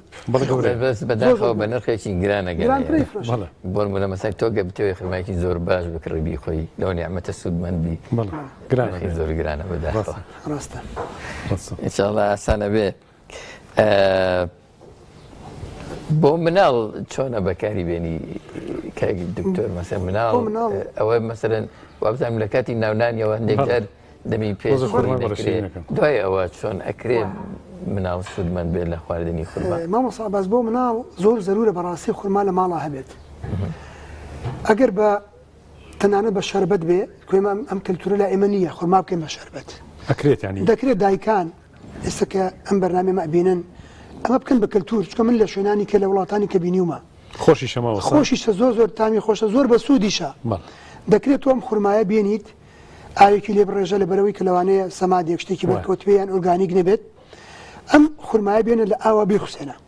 شەو ڕۆژێک لە ئاوا بیخوسێنە یان شەو لە ئاوا بیخوسێنە تا بەیانی هەندێک توێکڵ و چیلکە و چوار و ناوکەکەی دەرکە ناوکەکەی و هەندێک توێکڵی ڕقی هەیە دەری کە جای کەرەوە ئەمجا ئەم ئاوەشی کە لە ناوی ماوە تووتیا خوساوە خۆشی لە عساری بدە ئاویکەی تێبکە شربەتێکی زۆر خۆش دەرەچێت هیچ دیشی ناوێت خۆی شیرینە بەڕاستی یعنی ئەمە لە چەوریەکان کۆمەڵێک پالمەتیک ئەسید ئۆلیک ئەسید لینۆلیک ئەسید بەس لە چەوریەکان ینی چەوری وای تایە لە ناو زیتی زیتونە هەیە کاربۆهیدراتەکانی زۆر کوالەتیان بەرزە ئەم لە جۆرێکن کە لە جۆرێکە زوو هەرسە بێ نابێ بە بار بەسەر جگرتە و بنیشێ و تووشی نەخۆشی شەکرە و باڵێگە کەسێک خۆی جینەکەی ئامادە نەبێت کە تووشی شەکرە بێت بە خورما تووشی شەکرە نابێت ئەو باوتی بینێش بدەین بە خەڵکی یاتە کەسێک بە خۆی زۆر خۆردنی خوارماوە ئەگەر خۆی باڵین توش بێت بە خۆی خورماوە توش نابیت بەس کە تووشی شەکرە بووی باشترە پارێزی لێ کاتە بۆ مناڵ زۆر گرنگە دایکان هەوڵدن بە شەربەت خورما بدەن بە مناڵەکانیان بۆی کە لە هەر تەمەنێکا بێ بەڵام باشتر وایە لە ساڵ بەرەو ژوور بێت قیاسە لەسەر هەنگوین کە نابێت لە خوارد ساڵ دایک یان باو هەنگوین بدا بە مناڵ قیاسە لەسەر هەنگوین کە بۆ لەبەرەوەی چڕ و پڕە بە ڤیتامین و کانزا لەبەر باشەکەیەکی نابێت بدرێت بە مناڵ هێشتان گەدەی گەشەی نەکردووە و ئامادەی هەڵمژینی و هەموو مادە قورسە نیە ئەگەر بە شەربەت نەبوو دەکرێت بە دۆشاو تۆ وا لەو مناڵە بکەیت دۆشاوی خورمای لا شیرینکە لا خۆشەویستکەی لەبەرەوەی کە بچێت لە مارکێتەکان هەندێک دانەقێسی و هەندێک شتی تر بکڕە شیرینی و لیمۆندزی تێکەڵ کراوە تامی خۆشە دەکرێت تۆ دۆشاوی بێتێ بەتابەتێگە لەگەڵ ڕاشی و تاعین و شتی وایە بێت ئەویش سوودەکەی چەند بەرامبەر زیاد دەکات. من بەنامەی ڕابردووتر بوو کاک شێف دیارم بینی خورمای کردە ناو برنج خورمای کردە ناو برنج کاک شێف دیار تۆش قسێ بکات بۆچی خورما دەخستە سەر برنجەکە تۆ لە زۆر خەریکی خورمای وڵا ئەو خورمایەمە تێکەڵی بە برنجەکە ناکەی تێکی بین کە برنجەکە پێگات پێشوی دەم کێشێت چەندەنکێکی لەسەر برنجە دایانی جا خورماکان نییە کە لە سەریدان هەندی خورمای هەر ڕقە ناخورێ مەگە بە چای دیژ لەمە بخۆی بەس کە خستە سەر برنجەکە بۆ شازە زۆر نەرماڵی تازە لە دارەکە لەکەیتەوە زۆریش خۆشە ینی ئیسفادی برنجەکەی هەیە بۆ دەربوونەوە خۆش بەڵێ ئەزانم ئەکرێتە ناو ساوەریش ئەویانە تاقینێک بۆ بەڵام دەکرێت برنجەکە و ساوەرەکە سوود لە خورماکەوە وەرگرن بابەتێکی خۆراکی کاک شێف دیار ئێوە چۆن مامەڵی لەگەڵەکان ئەوەی جەنابەت بیزانی چەند بەهای هەیە لای ئێوە لە ڕێستۆرانتەکانە زۆر گرنگی پێدرێت بەڵام خورما ناکرێتە ناو خواردنە بکۆڵێندرێت کاچە سوودەی نەمێنێ زیاتر هەر لەگەڵ چا خوڕێت نازم تا چەند لەگەڵ چاشە سوودی هەیە بۆ مخابلاتی شەبێت بۆ مخابلاتیش بەکارێت و زۆربەی کاتێمە خورما و ڕۆنشمان کردووە ڕۆنی کوردی باسی خورماڕۆنمان بۆ بکەوە کاک شێف دیار ئەکرێ ئەوە واریدا ماژەی بە خاڵێکی جواندا من لە بەرنامە بوو کە باسی کەمەی شەوەیە چا بە خورماوە هەردێکیمان بۆ باس بەڵێ خۆی هەندێک باس هەیە بە هەڵە ڕۆیشتۆ بە ناو خەڵکەکەیە خراپ نییە بەڵام خورماکە بەهاکەی بەشێکی لەدەستەدا و نامێنێت بەهۆی گەرمێکەوە بەهۆی گەرمی چایەکەوە بەهۆی مادەی تانین کە لە ناو چایە مادەیکی قابیڵە مادەیکی کرشکەرە هەندێک لە ڤیتامین و هەندێک لە کانزاکان کە ناسکن لە ناو خورماکەیە لەدەست ئەچن ئەفەوتێن جا بە لەگەڵ چایە بی خۆی بەشێکی لەدەستەدا و بیکەی بە دۆشا و بیکڵێنی بەشێکی لێدەسەدا و ئەگەر بێت و بە خورما و ڕۆنیش بێت کەیەکەی دیسان لەدەستێدا مۆسا ئەوەی تۆ باسی کرد لە شەربەتەکە هیچی لەدەست نایێت شەربەتەکە هیچی لەدەست ناداوتم دەڵێم چکە وەکو چۆن ئەلە زەیتی زەیتون بە پرێسی سار گیراوە هیچی لەدەست نادا ئەویش بە هەمان شێوە یانە زەیتی کە ئێستا بڵین سپۆنسەری هونیان کردووە با بڵین بە پرێسی سار دەگیرێ پێکاتە خۆراکی لەدەست نادا خورماش کاتێک کە توێکی بە شەربەت بە عەسارە پێکاتە خۆراکی لە 100 ماوەتەوە بەس تەنها ڕیشاڵەکەی نامێنێ چکە بۆ هەندێک کەس باشترە من بۆ مناڵوتم بە شەربەت بیخوا چکە مناڵ کێشەی کۆڵۆن و غازات و قەبزی نییە بەڵام بۆ بەتەمەن با بە خورماکە بیخوا چکە هیچ لە پێکاتە سەرەکیە خۆراکیەکان کە زاناکان جیاوازیان لە نێوان ئەوەی کە چەند گروپ خۆراکمان هەیە ئەڵێکێک لە خۆراکەکان ڕیشاڵەکانە ئەلیاف و فایبەرەکانە کە زۆر دەوڵەمەندە بە ڕیشاڵ تەنها ئەو کەسانی کە قەبزی کۆڵۆنیان هەیە بەس شەکریان نەبێت بەس خورما زۆر بخۆن لە ڕۆژێکە جگە لە ڕەمەزان چەند جارە خورما بخۆن قەبزەکان نامێنێ ڕیشاڵێکی تیا ڕیشاڵەکە هەرز نابێ کارلێکێکی فیزیایی دروستە بێت کیمیاوی لە ناو لەشتا ڕێخۆڵەکەت ماندوو بێ پاکە بێتەوە تا ئەو ڕیشاڵە حەلکا ڕیشاڵەکەش هەڵ نابێ و کۆڵەکەشی پاکە بێتەوە کەس حتا ئافرەتی حامیلش کە مناڵەکەیە بێ ئەوەمان باتەوە بە چیرۆکەکەی مەریەم عەلەیهی سەلام کە من حەزم کرد مصحەفێکی لێ بێ ئێستا باسی بکەم لەبەرەوەی ئاەتەکانم هەمووی لەبەر نییە بەڕاستی ئافرەتێک کە دووگیانە و لە مەخاڵە لەوەیە کە مناڵی ببێت بەڵێ لە سوورەتی ئال عیمران لە ئاەتی 37 کاتێک کە زەکەریا عەلەیهی سەلام دێتە لای مەریەم قال ئەنا لەکی هذا ئەوە لە طیفێکی زۆر جوانە من لە کتێبی خوێنبەوە کە تەفسیرێکی تایبەتە بەناوی علم المناسبات في القرآن مناسبات لە قورئانە چی یعنی بۆم ئاەتە لێرە وا هاتووە لێوە وا هاتووە مفسری تایبەتی خۆی هەیە یانزە مجلد ئەو تەفسیر بەڵێ یانزە مجلد بەڵێ علمی مناسبات بەس لە قورئانیش بەس لە قورئانە کە باس لەوا کات ئەم ئاەتە لێرە وا هاتووە لێوە بۆ وا هاتووە یعنی وەک وەکو اعتراض وەکو ئەوەی لێ بکۆڵیتەوە کاتێک کە زەکەریا عەلەیهی سەلام ئەپرسێ ئەمە میوە لەکوێ بوو کاتێک مەریەم هیچ اعتراضێکی لەسەر قەراری خوای گەورە نەگرت بوو قالت هو من عند الله کاتێک کە میوەیەکەی بن میوە لەکوێ بوو مەریەم ئەیوە دەما میوەیەکە خوای گەورە بووی ناردوو بەڵام کاتێک مەریەمێک کە دووگیانە بە عیسا عەلەیهی سەلام کات پێویستی زیاتر بە ڕەحم و بە سۆزی خوای گەورەیە پێویستی بەوەیە زیاتر لە بەهەشت و میوەی تایبەتی بۆ بێ بەڵام لەبەس لەبەرەوەی کە اعتراض لەسەر ئەمری خواکە قالت أنا يكون لي ولد اعتراضك شلون من بلكاتك من كسب بيارد نهاتو تلام لا جبريل عليه السلام دز برداري بيت وهزي إليك بجذع النخلة تساقط عليك رطبا جنيا. الله سنجوا. أما لطيفيك زور جوانا. أما أن لا سورة مريم آياتي بسبين جاهية. ليريا طبعا آيات كان درودريج نويك بيخونتو تي قاعد بيشتشكي شنيك داما وشنيك زليلة مريم لو موقفيها. لك سكين راي خلقكين راي كردوها خوش عدوتو لبال بردك على بال داريكا جبريليش نالن والعياذ بالله بالرحمن بلان ببيع ويكا ميوية كبيشتر بلا بهاشتو بويا هات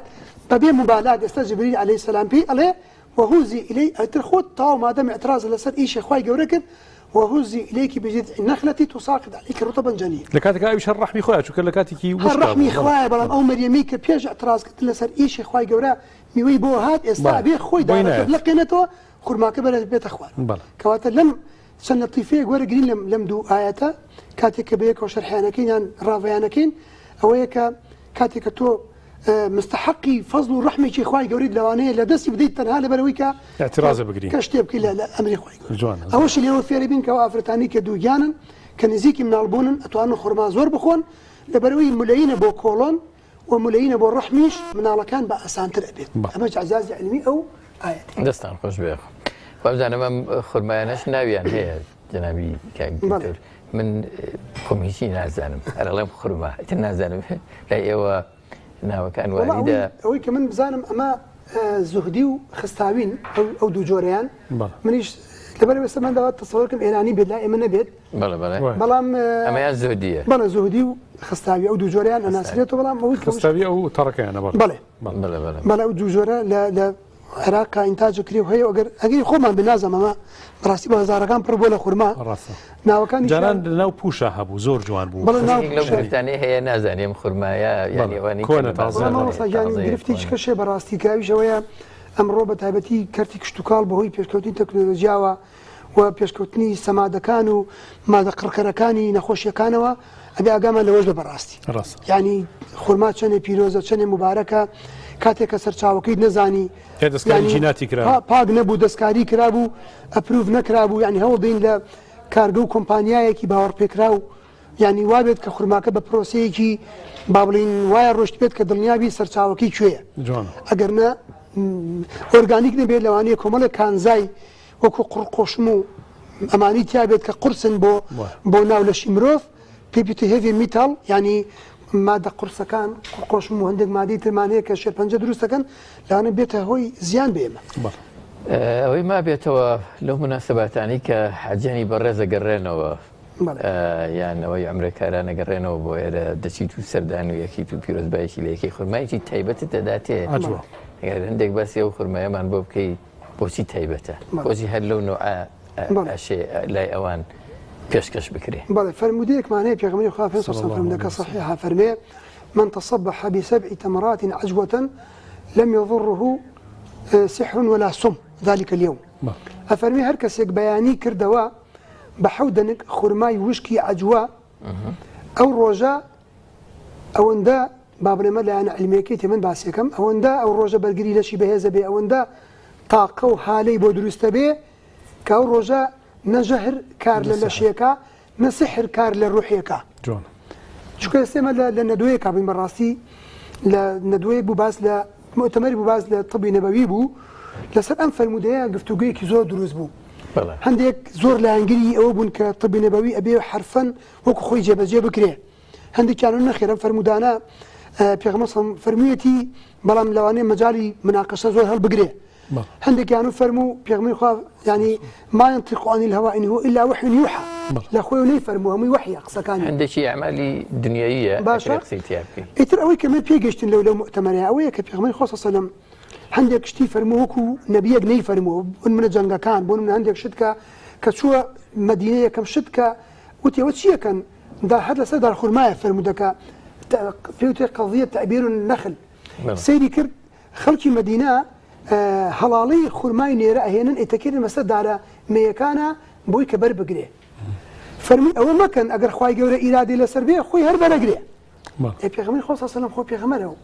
وحي بو ديوانيه ام قصيكم مروفيك فرمونا بوكو بيغمريك اوانيش ادبا بو بيغمر خو صلى الله عليه وسلم متروبیان نەکرد تەلقیحیان نەکرد ساڵی دووەم دارخورماکانی ئەو بنەماڵێ ئەو چەند کەسێک ئەم پێیوتن بەری نەکرد وتی خۆرماتان دوۆنە بۆ ساڵ بماندنێ وتی لەسەر ڕاستپاردەکەی جەنابەت تۆ فەرمووت ئەو نەکەن ئەو شتە مەکەن ئەو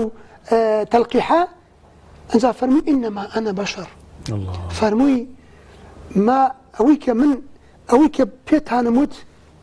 يعني ئەلێوێ ئەو فەرموودە مەشهورەی فەرموو کە من ئەوەی کە پێتان دەڵێم يعني متاهیم بوو وەریگرن ئەوەشی کە شتی دنیاییتان ئێوە شارەزای ئیشوکار دنیاکانی خۆتان حتا لە جەنگیشە ئەوە ئەجووەکە ئەوەیە کە تایبەتی مەدینەیە و سە ئەو ڕۆژە بێ خۆی زەد پێ ئەبەخشێ ئەوەنە هێستا داتێ کە ژەهرێک هات بوت بەتاڵ بێتەوە لە ڕوو ڕوحیشەوە حالێکت بۆ دروستە بێ کە سحر کارت تێ ناکە بەس ناژڵین بە خەڵک بڵێن بڕۆ خورما عەجوب خۆ با دوو بشکە پێێتەوەدا با سحرت لێ بکری ئەوە ناڵێ دەستخۆش مامۆستای وەرزشتەریزنی ئێوە دیارە بەرنامەی سیگەوهەر بە سپۆنسەری زەیتی کاشۆ و نەخۆشخانەی بەخشین بەردەوامی دەبێ و ناو بڕێک وەردەگرین و دەگەڕێنەوە لاتە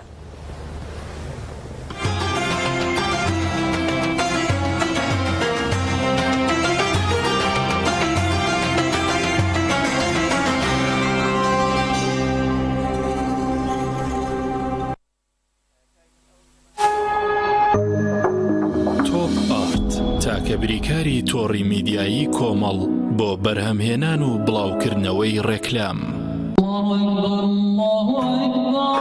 نوێژ ئەو ئەرکە ئاینیەی کە بنەما و کۆڵەکەی دینەکەمانە هەمومان لە ڕەمەزاناندا بە خوشوع و تامەزرۆی زیاترەوە هەست بە تام و چێژ و ڕەحمەتەکەی دەکەین بە هیوای ئەوەی دوای ڕەمەزانیش و بێ پچڕان و بە ئیستیقامەوە بەردەوام بین لەسەری و ڕەمەزان بکەینە مانگی عادەتکردن بەم ئەرکە پڕڕەحمەتەوە شیری ئاڵتونسا ڕەمەزانتان لێ پیرۆز دەکات. ناوەندی سانە بۆ پێداویستی حەج و عومرە بینینی شوێنە پیرۆزەکانی ئیسلام چێژی تایبەتی خۆی هەیە پێشانگاکەمان کار ئاسانە بۆ حاجی و عومرەکارانی بەڕێز بۆ ئەوەی سەفەرەکەیان تایبەتتر و تەنها بیر لە بەجێهێنانی فەریزەکانیان بکەنەوە ئەویش بە دابینکردنی هەموو جۆرە پێداویستیەکانی حەج و عومرە بە نرخی جوملە و باشترین جۆرەکانی کە تەسبیح بە هەموو شێوەکان و سیواک و بەرماڵ و هەموو جۆرە بۆنێکی گەورە و بچووک و کڵاو و ئاوی زەمزەم بە چەند شێوازێک لەگەڵ ئەوانەشدا باشترین جۆری قەڵەمی قورئان خوێنمان لا دەست دەکەوێت لای ئێمە هەموو بابەتێک تایبەت بە دیاری بۆ خۆشەویستانت بەردەستە ناونیشان سلێمانی حەوزە وشکەکە بازاڕی مراد تەنیشت دوکانی حاجی عارفی عەتار یاخود گەڕەکی ئازادی جادەی سیەکە نزیک مزگەوتی هەنجیرەکە بۆ زانیاری زیاتر پەیوەندی بەم ژمارە تەلەفۆنانەوە بکەن ناوەندی سانە بۆ پێداویستی حەج و عومرە کۆمپانیای کاروانی مەدینە کۆمپانیای کاروانی مەدینە گەشتەکانی ئەمڕۆی دەست پێ دەکات بۆ هەردوو شاری مەدینەی درەوشاوە و مەککەی پیرۆز بە باشترین خزمەتگوزاری و نرخی گونجاو بە سەرپەرشتی مامۆستا کەمال غەفار و بەڕێبەرایەتی مامۆستایانی ئاینی شارەزا و دڵسۆز کۆمپانیای کاروانی مەدینە بۆ حەج و عومرە ناونیشان سلێمانی شەقامی بازنەی مەلیک مەحموود بەرامبەر نەخۆشخانەی بەخشین بۆ زانیاری زیاتر پەیوەندی بەم ژمارانەوە بکەن خۆمان تێکەڵەکەمان حاضر کردو و پێویست ناکا بیست هاوکێشەی چا تێکەڵکردن تاقیکەیتەوە خۆی لەوە باشتر دەشوەکاتێ و هەر شوێنێک لێبنی خۆش دەرەچێت چای مؤمین تام و بۆن ئایدی ئێمەیە ڕەمەزان لە ڕێکلامە ڕەمەزان لە ڕاستیە مناڵی ناسن درەنگە فریان ناکەوی باش دایگەنی ساڵەسم کوڕم هەستەوابای نییە پارشێو ناکەم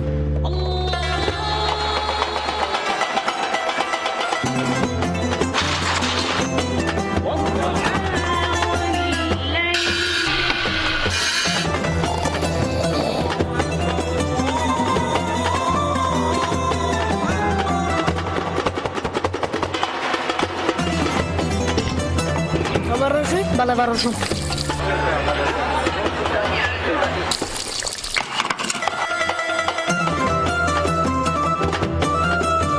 ڕەمەزان وەک ڕێکلامەکان بێت یاخود ژیانی ڕاستی با هەوڵدەین زۆرترین تێشوی قیامەتی تیاکۆ بکەینەوە بە جۆرێک چێژی ڕۆحی لێوەربگرین تا 11 مانگی تر بەشمان بکات برنجی مەحموود ڕەمەزانتان لێ پیرۆز دەکات ئۆبێرە بەهێزترین موبەریدەی پلاستیک دیزاینێکی نێوتوانەیەکی بێوێنە لە پاڵنانی هەوا فلتەرێکی ئەستۆری ئۆرجیناڵ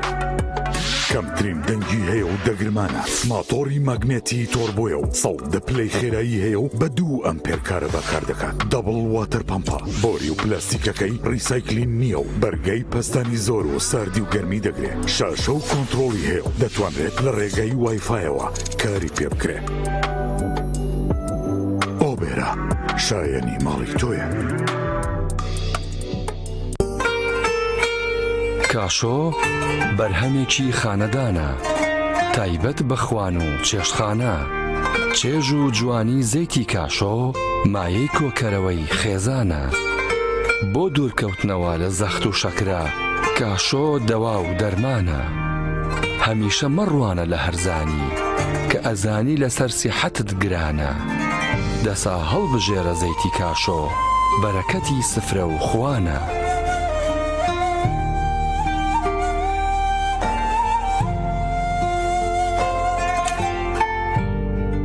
چەند لە یەکتر دوور بین دیسان پێک دەگەینەوە ئێمە بۆ یەکتری پشتین نابێ بیرتان بچێتەوە وەرە عازیز نزیک بینەوە دڵمان بۆ یەک بکەینەوە بە یەکەوە بەهێزترین با دوور نەکەوینەوە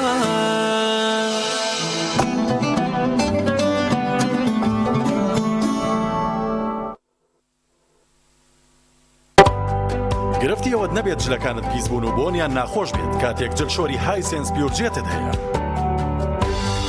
ئەم جلشۆرە سیستمی هەڵمی تێدایە بە تەواوەتی جلەکانت لە پیسی پاگەکاتەوە و بۆنێکی خۆشیانەداتێ و ناژێڵێت چرج بکەن. سیستمی ئینڤێرتەری تێدایە و ڕێگرێت لەوەی هەر گرفتێکی کارەبایت بۆ دروست بێت. دیزاینێکی جوانی هەیە و کواڵیتێکەشی هێچگار بەرزە. لەیەکادا هەم جلەکانت بۆ شووا و هەم بە باشترین شێوە وشکیانەکاتەوە و ناژێڵێت جلەکانت چرچ و لۆچیان پێبێت. ڕوبەرێکی گەورەی هەیە و 10 کیلۆگرام پۆشاک لە خۆت ئەمانە و چەندین تایبەتبەندی تر لەم جۆرە نوێی جلشۆری هایسنسدا بۆ تۆ ئامادەکراوە. تۆپ ئارت تاکە بریکاری تۆڕی میدیایی کۆمەڵ بۆ بەرهەمهێنان و بڵاوکردنەوەی ڕێکلام.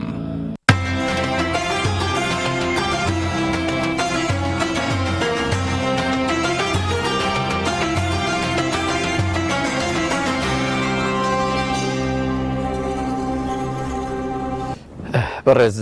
کاک شێخ پێم وابێ زۆر نزیک بووینەتەوە لە بەربانگ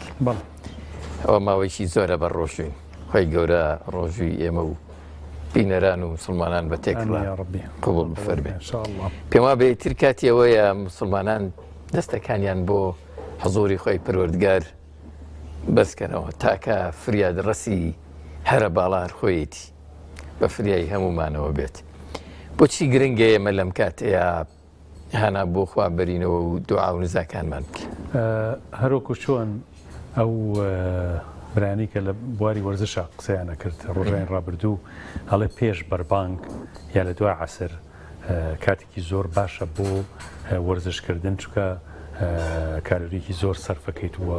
بەتەواوی بۆ داوازینی کێش بەو جۆرەیە لە هەمان کاتیشە فرسەتێکی زۆر لەبارە بۆ حاڵەتە معنەویەکە کە دوعای و مناجاتە لە خزمەتی پەروەردگارە ئەوسا عەباسێمە ئەبێ بگەڕین بزانین چ کاتێک خۆی گەورە گوێ لە ئێماگرێت دەیخوا فەرمێ هەر کاتی ئێوە داعواکەن دوعاکەن لە نیوە شەوە لە بەیانیان ودعونی ئەستەجیب لەکوم وەڵامتان هەیەمەوە لەبەرەوە بە تایبەتی کە ئینسان زمانی بەڕۆژووە و کاتێکی زۆر زۆر ناسکە تۆی خیتە پێش خورما خواردن و کفتە خواردنەکەی شێفەکان ئەڵەی خواییان من دوعاکان شیرینترە لای من پێشەوەی ئەو خورمایە بخۆم پێشەوەی ئەو ئاوەی کە لە بەیانی و تینوە جاکە شەخیامەش زۆر محتاجی خۆی پەروەردگاری زۆر ڕاستە زۆر پێویستمان پێیەتی زۆر ڕاست معاناتی زۆرمان هەیە کێشەی زۆرمان هەیە هەر هەموو لە حەزەیە بە هەزاران و بە ملیۆنەها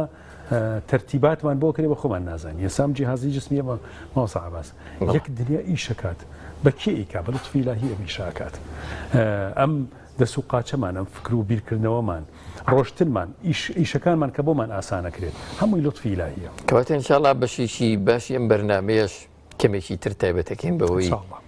دەستەکانمان بۆ پەروەردگار بەرزکەینەوە هەندێک نزایتیا بکەین بەڵام سەرێک لە برانی شێفە دەین بزانین دوای ئامادەکاری چییە دەگەڕێینەوە لەگەڵمان بنبینەرە بە ڕێزەکان بزانین شێفە بە ڕێزەکان گەیشتون بە چی سڵاوتان لێبێ دووبارە عزیەتی زۆرتان کێشە نانە زۆر ئاسایە بزانین خوانەکەمان ئامادەیە کاک شێف نەریمان شتێکمان بۆ باسکەم بزانین چی ئامادەیە چی کفتەکەمان وەکو دوایی کە باسمان کرد بەو شێوازە لێمان نابوو ئاگرمان بۆ کەس کردو بوو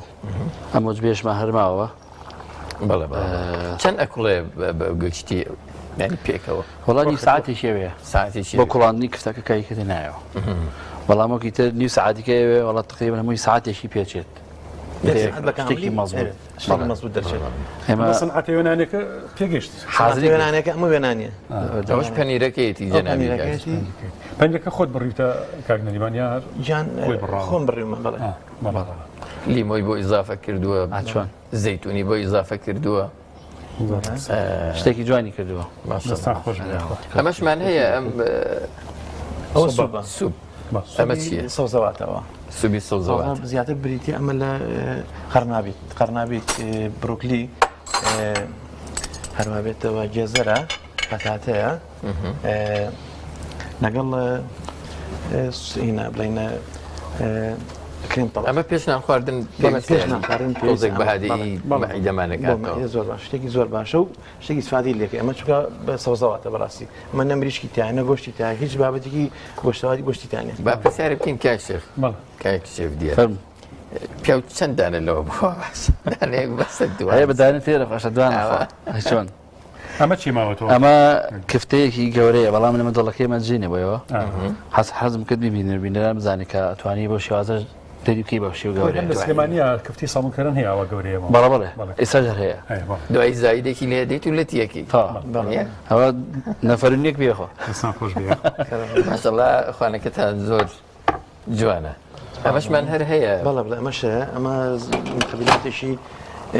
کاک شێخ ئەمە ئیزافە بووە ببینی ئەمە سپاگێتیە کاک شێخ بەڵێ پێکاتەکەی بریتە لە گێزەرە گێزەری سوور بڵین بیبەری ئەلوانە سۆسەکەی بریتە لە کەچەپ هەروابێتەوە تەماتە خەیار بریتە لەو شتانە پێم خۆش و ڕازانە خۆتان بیشکێنن هەر ئاشکانێکی بۆ بینەران بزانێت بەس نەیخۆی تۆ بەڕۆژ بسم الله الرحمن الرحیم تەتاڵەکەش لەگەڵا شتێ بکرێ سەرەتای هەموو کارێکی خێرە ئینشاءالله ماشاءالله ماشاءالله ماشاءالله ها سێری کە کاک مەعاز تەسویری ئەوە بکەن سەکانتان خۆش بکە ئەو بەکر سەلام بەبیست نۆشیجانتان ئینشاءالله یاخوا دەستان هیواداری ئیسفادەی لێ بکەن دووبارەکەنەوە لە ماڵەکانیان خانمان دەستان خۆش بێخوا سەرکەوتوو جا کاک شێخ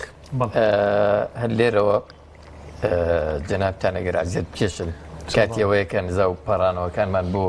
ئامادە بکەن و جەنابتان کۆمەڵێک نزایی زۆر کە محتاجین بارگای پەروەردگاری ئینشاءالله هەمومان ئامینی بۆکەین لەم کاتەیە چەند خولەکێکی ماوە بۆ بەربانگ زامان بۆ من تا جەنابەت تەشریفە بەی ماڵاوایی لە بینەرە بەڕێزەکان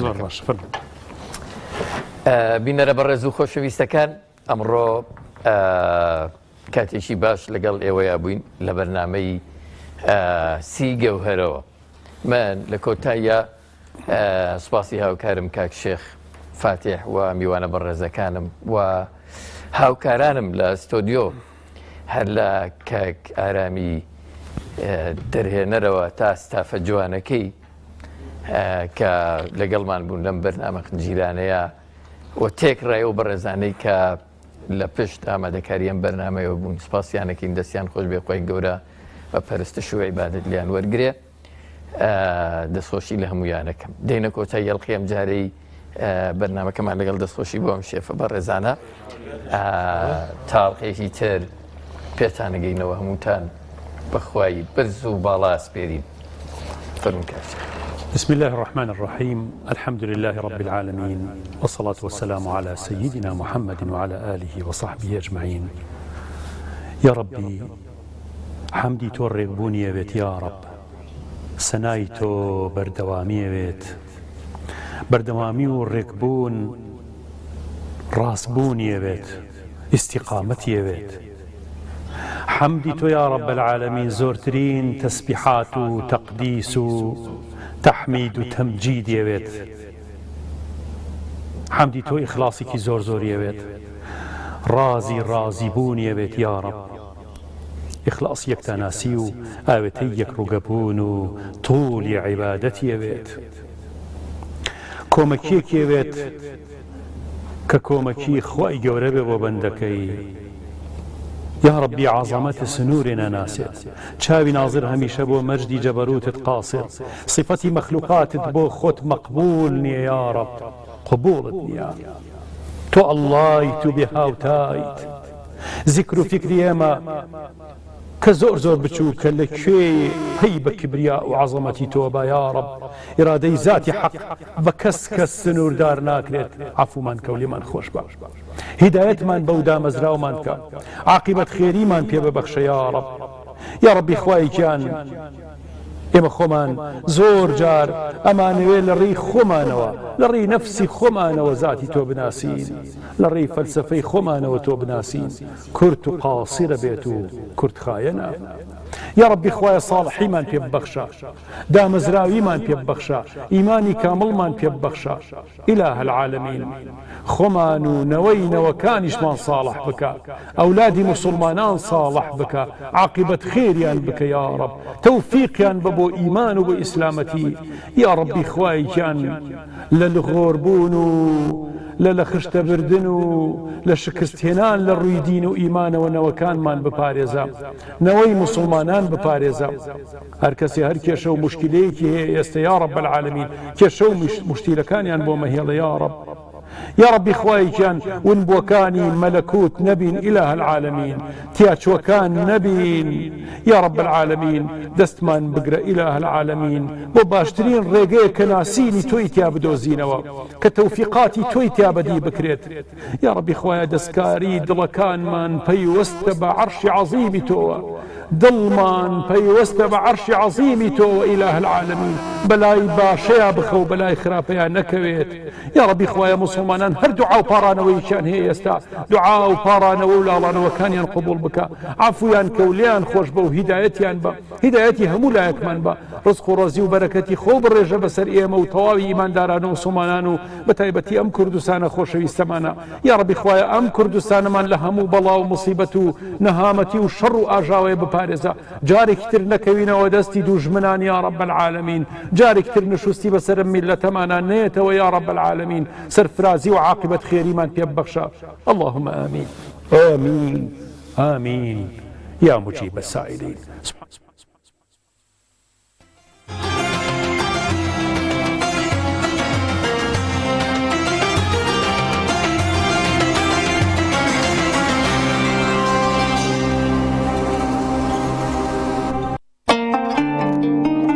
بڕگەی خواردن و تەندروستی بە سپۆنسەری نەخۆشخانەی بەخشین زەیتی کاشۆ ئێمە لێرەین هەموو کات و هەموو ساتێ بە درێژایی ساڵ ئێمە هەمووان دەبینین بۆ کار ناکەین تا سوپاسمان بکەن بەڵکو بەرپرسیارەتی و ڕازی دڵمان جێبەجێەکەین ئێمە لە ناخی ئێوە هەڵقڵاوین خۆشویستنی کار و پیشە و بەدەستێنانی ڕەزامەندی خوددا ئامانجمانە شانازی دەکەین کە یەکێکین لە باشترین نەخۆشخانەکانی هەرێمی کوردستان ئێمە لە نەخۆشخانی بەخشینین لای ئێمە دڵنیاتری کاشۆ بەرهەمێکی خانەدانە تایبەت بە خوان و چێشتخانە چێژ و جوانی زەیتی کاشۆ مایەی کۆکەرەوەی خێزانە بۆ دوورکەوتنەوە لە زەخت و شەکرا کاشۆ دەوا و دەرمانە هەمیشە مەڕوانە لە هەرزانی کە ئەزانی لەسەر سیحەتت گرانە دەسا هەڵبژێرە زەیتی کاشۆ بەرەکەتی سفرە و خوانە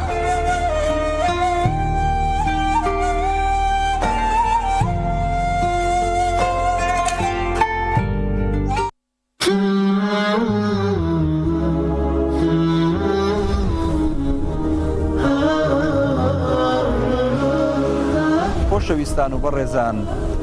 لە وەرزێکی نوێی بەرنامەی سەدای زێڕین هاوشێوەی ساڵانی ڕابردوو لە شاشە ڕەنگینەکەمانەوە ئەبینەوە میوانی ماڵەکانتان.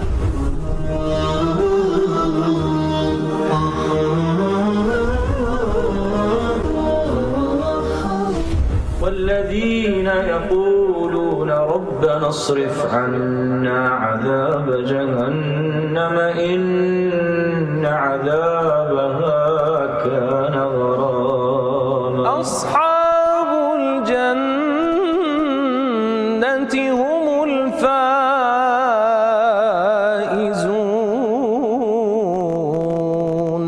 مانجی ڕەمەزان مانجی دابەزینی قورئانی پیرۆزە لەسەر محەممەد المستەفا صلی الله عليه وسلم. ئەم مانگە پیرۆزە زیاتر کاتەکانمان تەرخانەکەین بۆ خوێندنی قورئانی پیرۆز. الحمد لله رب العالمين الرحمن الرحيم. تەمەنم 48 ساڵە، ماوەی 30 ساڵە بێت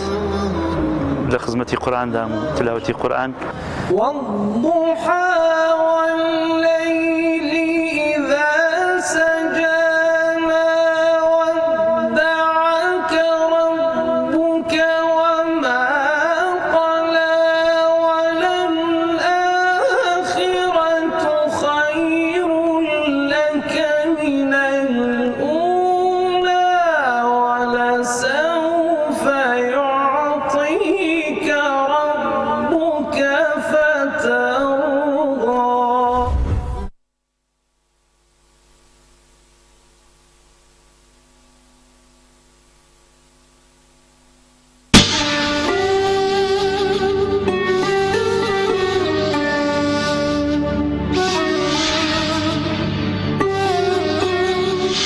پاپشتیوان بێت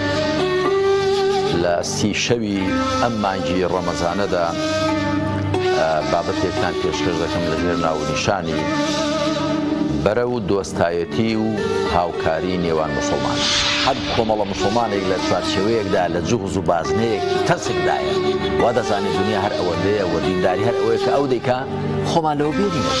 مەحاڵە مرۆڤ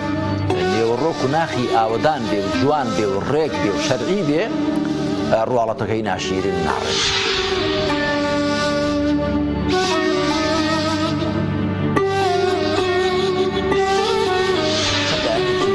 ئیسلامی هەن وەکو ڕێکخراوی سیاسی و چەندان ڕێکخراوی هەن، چەندان گروپ هەن، چەندان ناوەند هەن، چەندان شتی دیکە هەن. ێ باشە بە هەمووی هەبن، بەڵام زۆر جار ئەو ناو نیشانانە بوونە پاسا و بیانی ئەوەی لێکدا بە سەر ئاستی هەر کۆمەڵ و ڕێکخرا و گروپێکە لەنێو خۆیاندا. پێویستە هەموو ئەوانە لە هەموو ئاستەکاندا مامەڵەمان پێکەوە پەسەند بێ، شەرعی بێ، ڕێک بێ،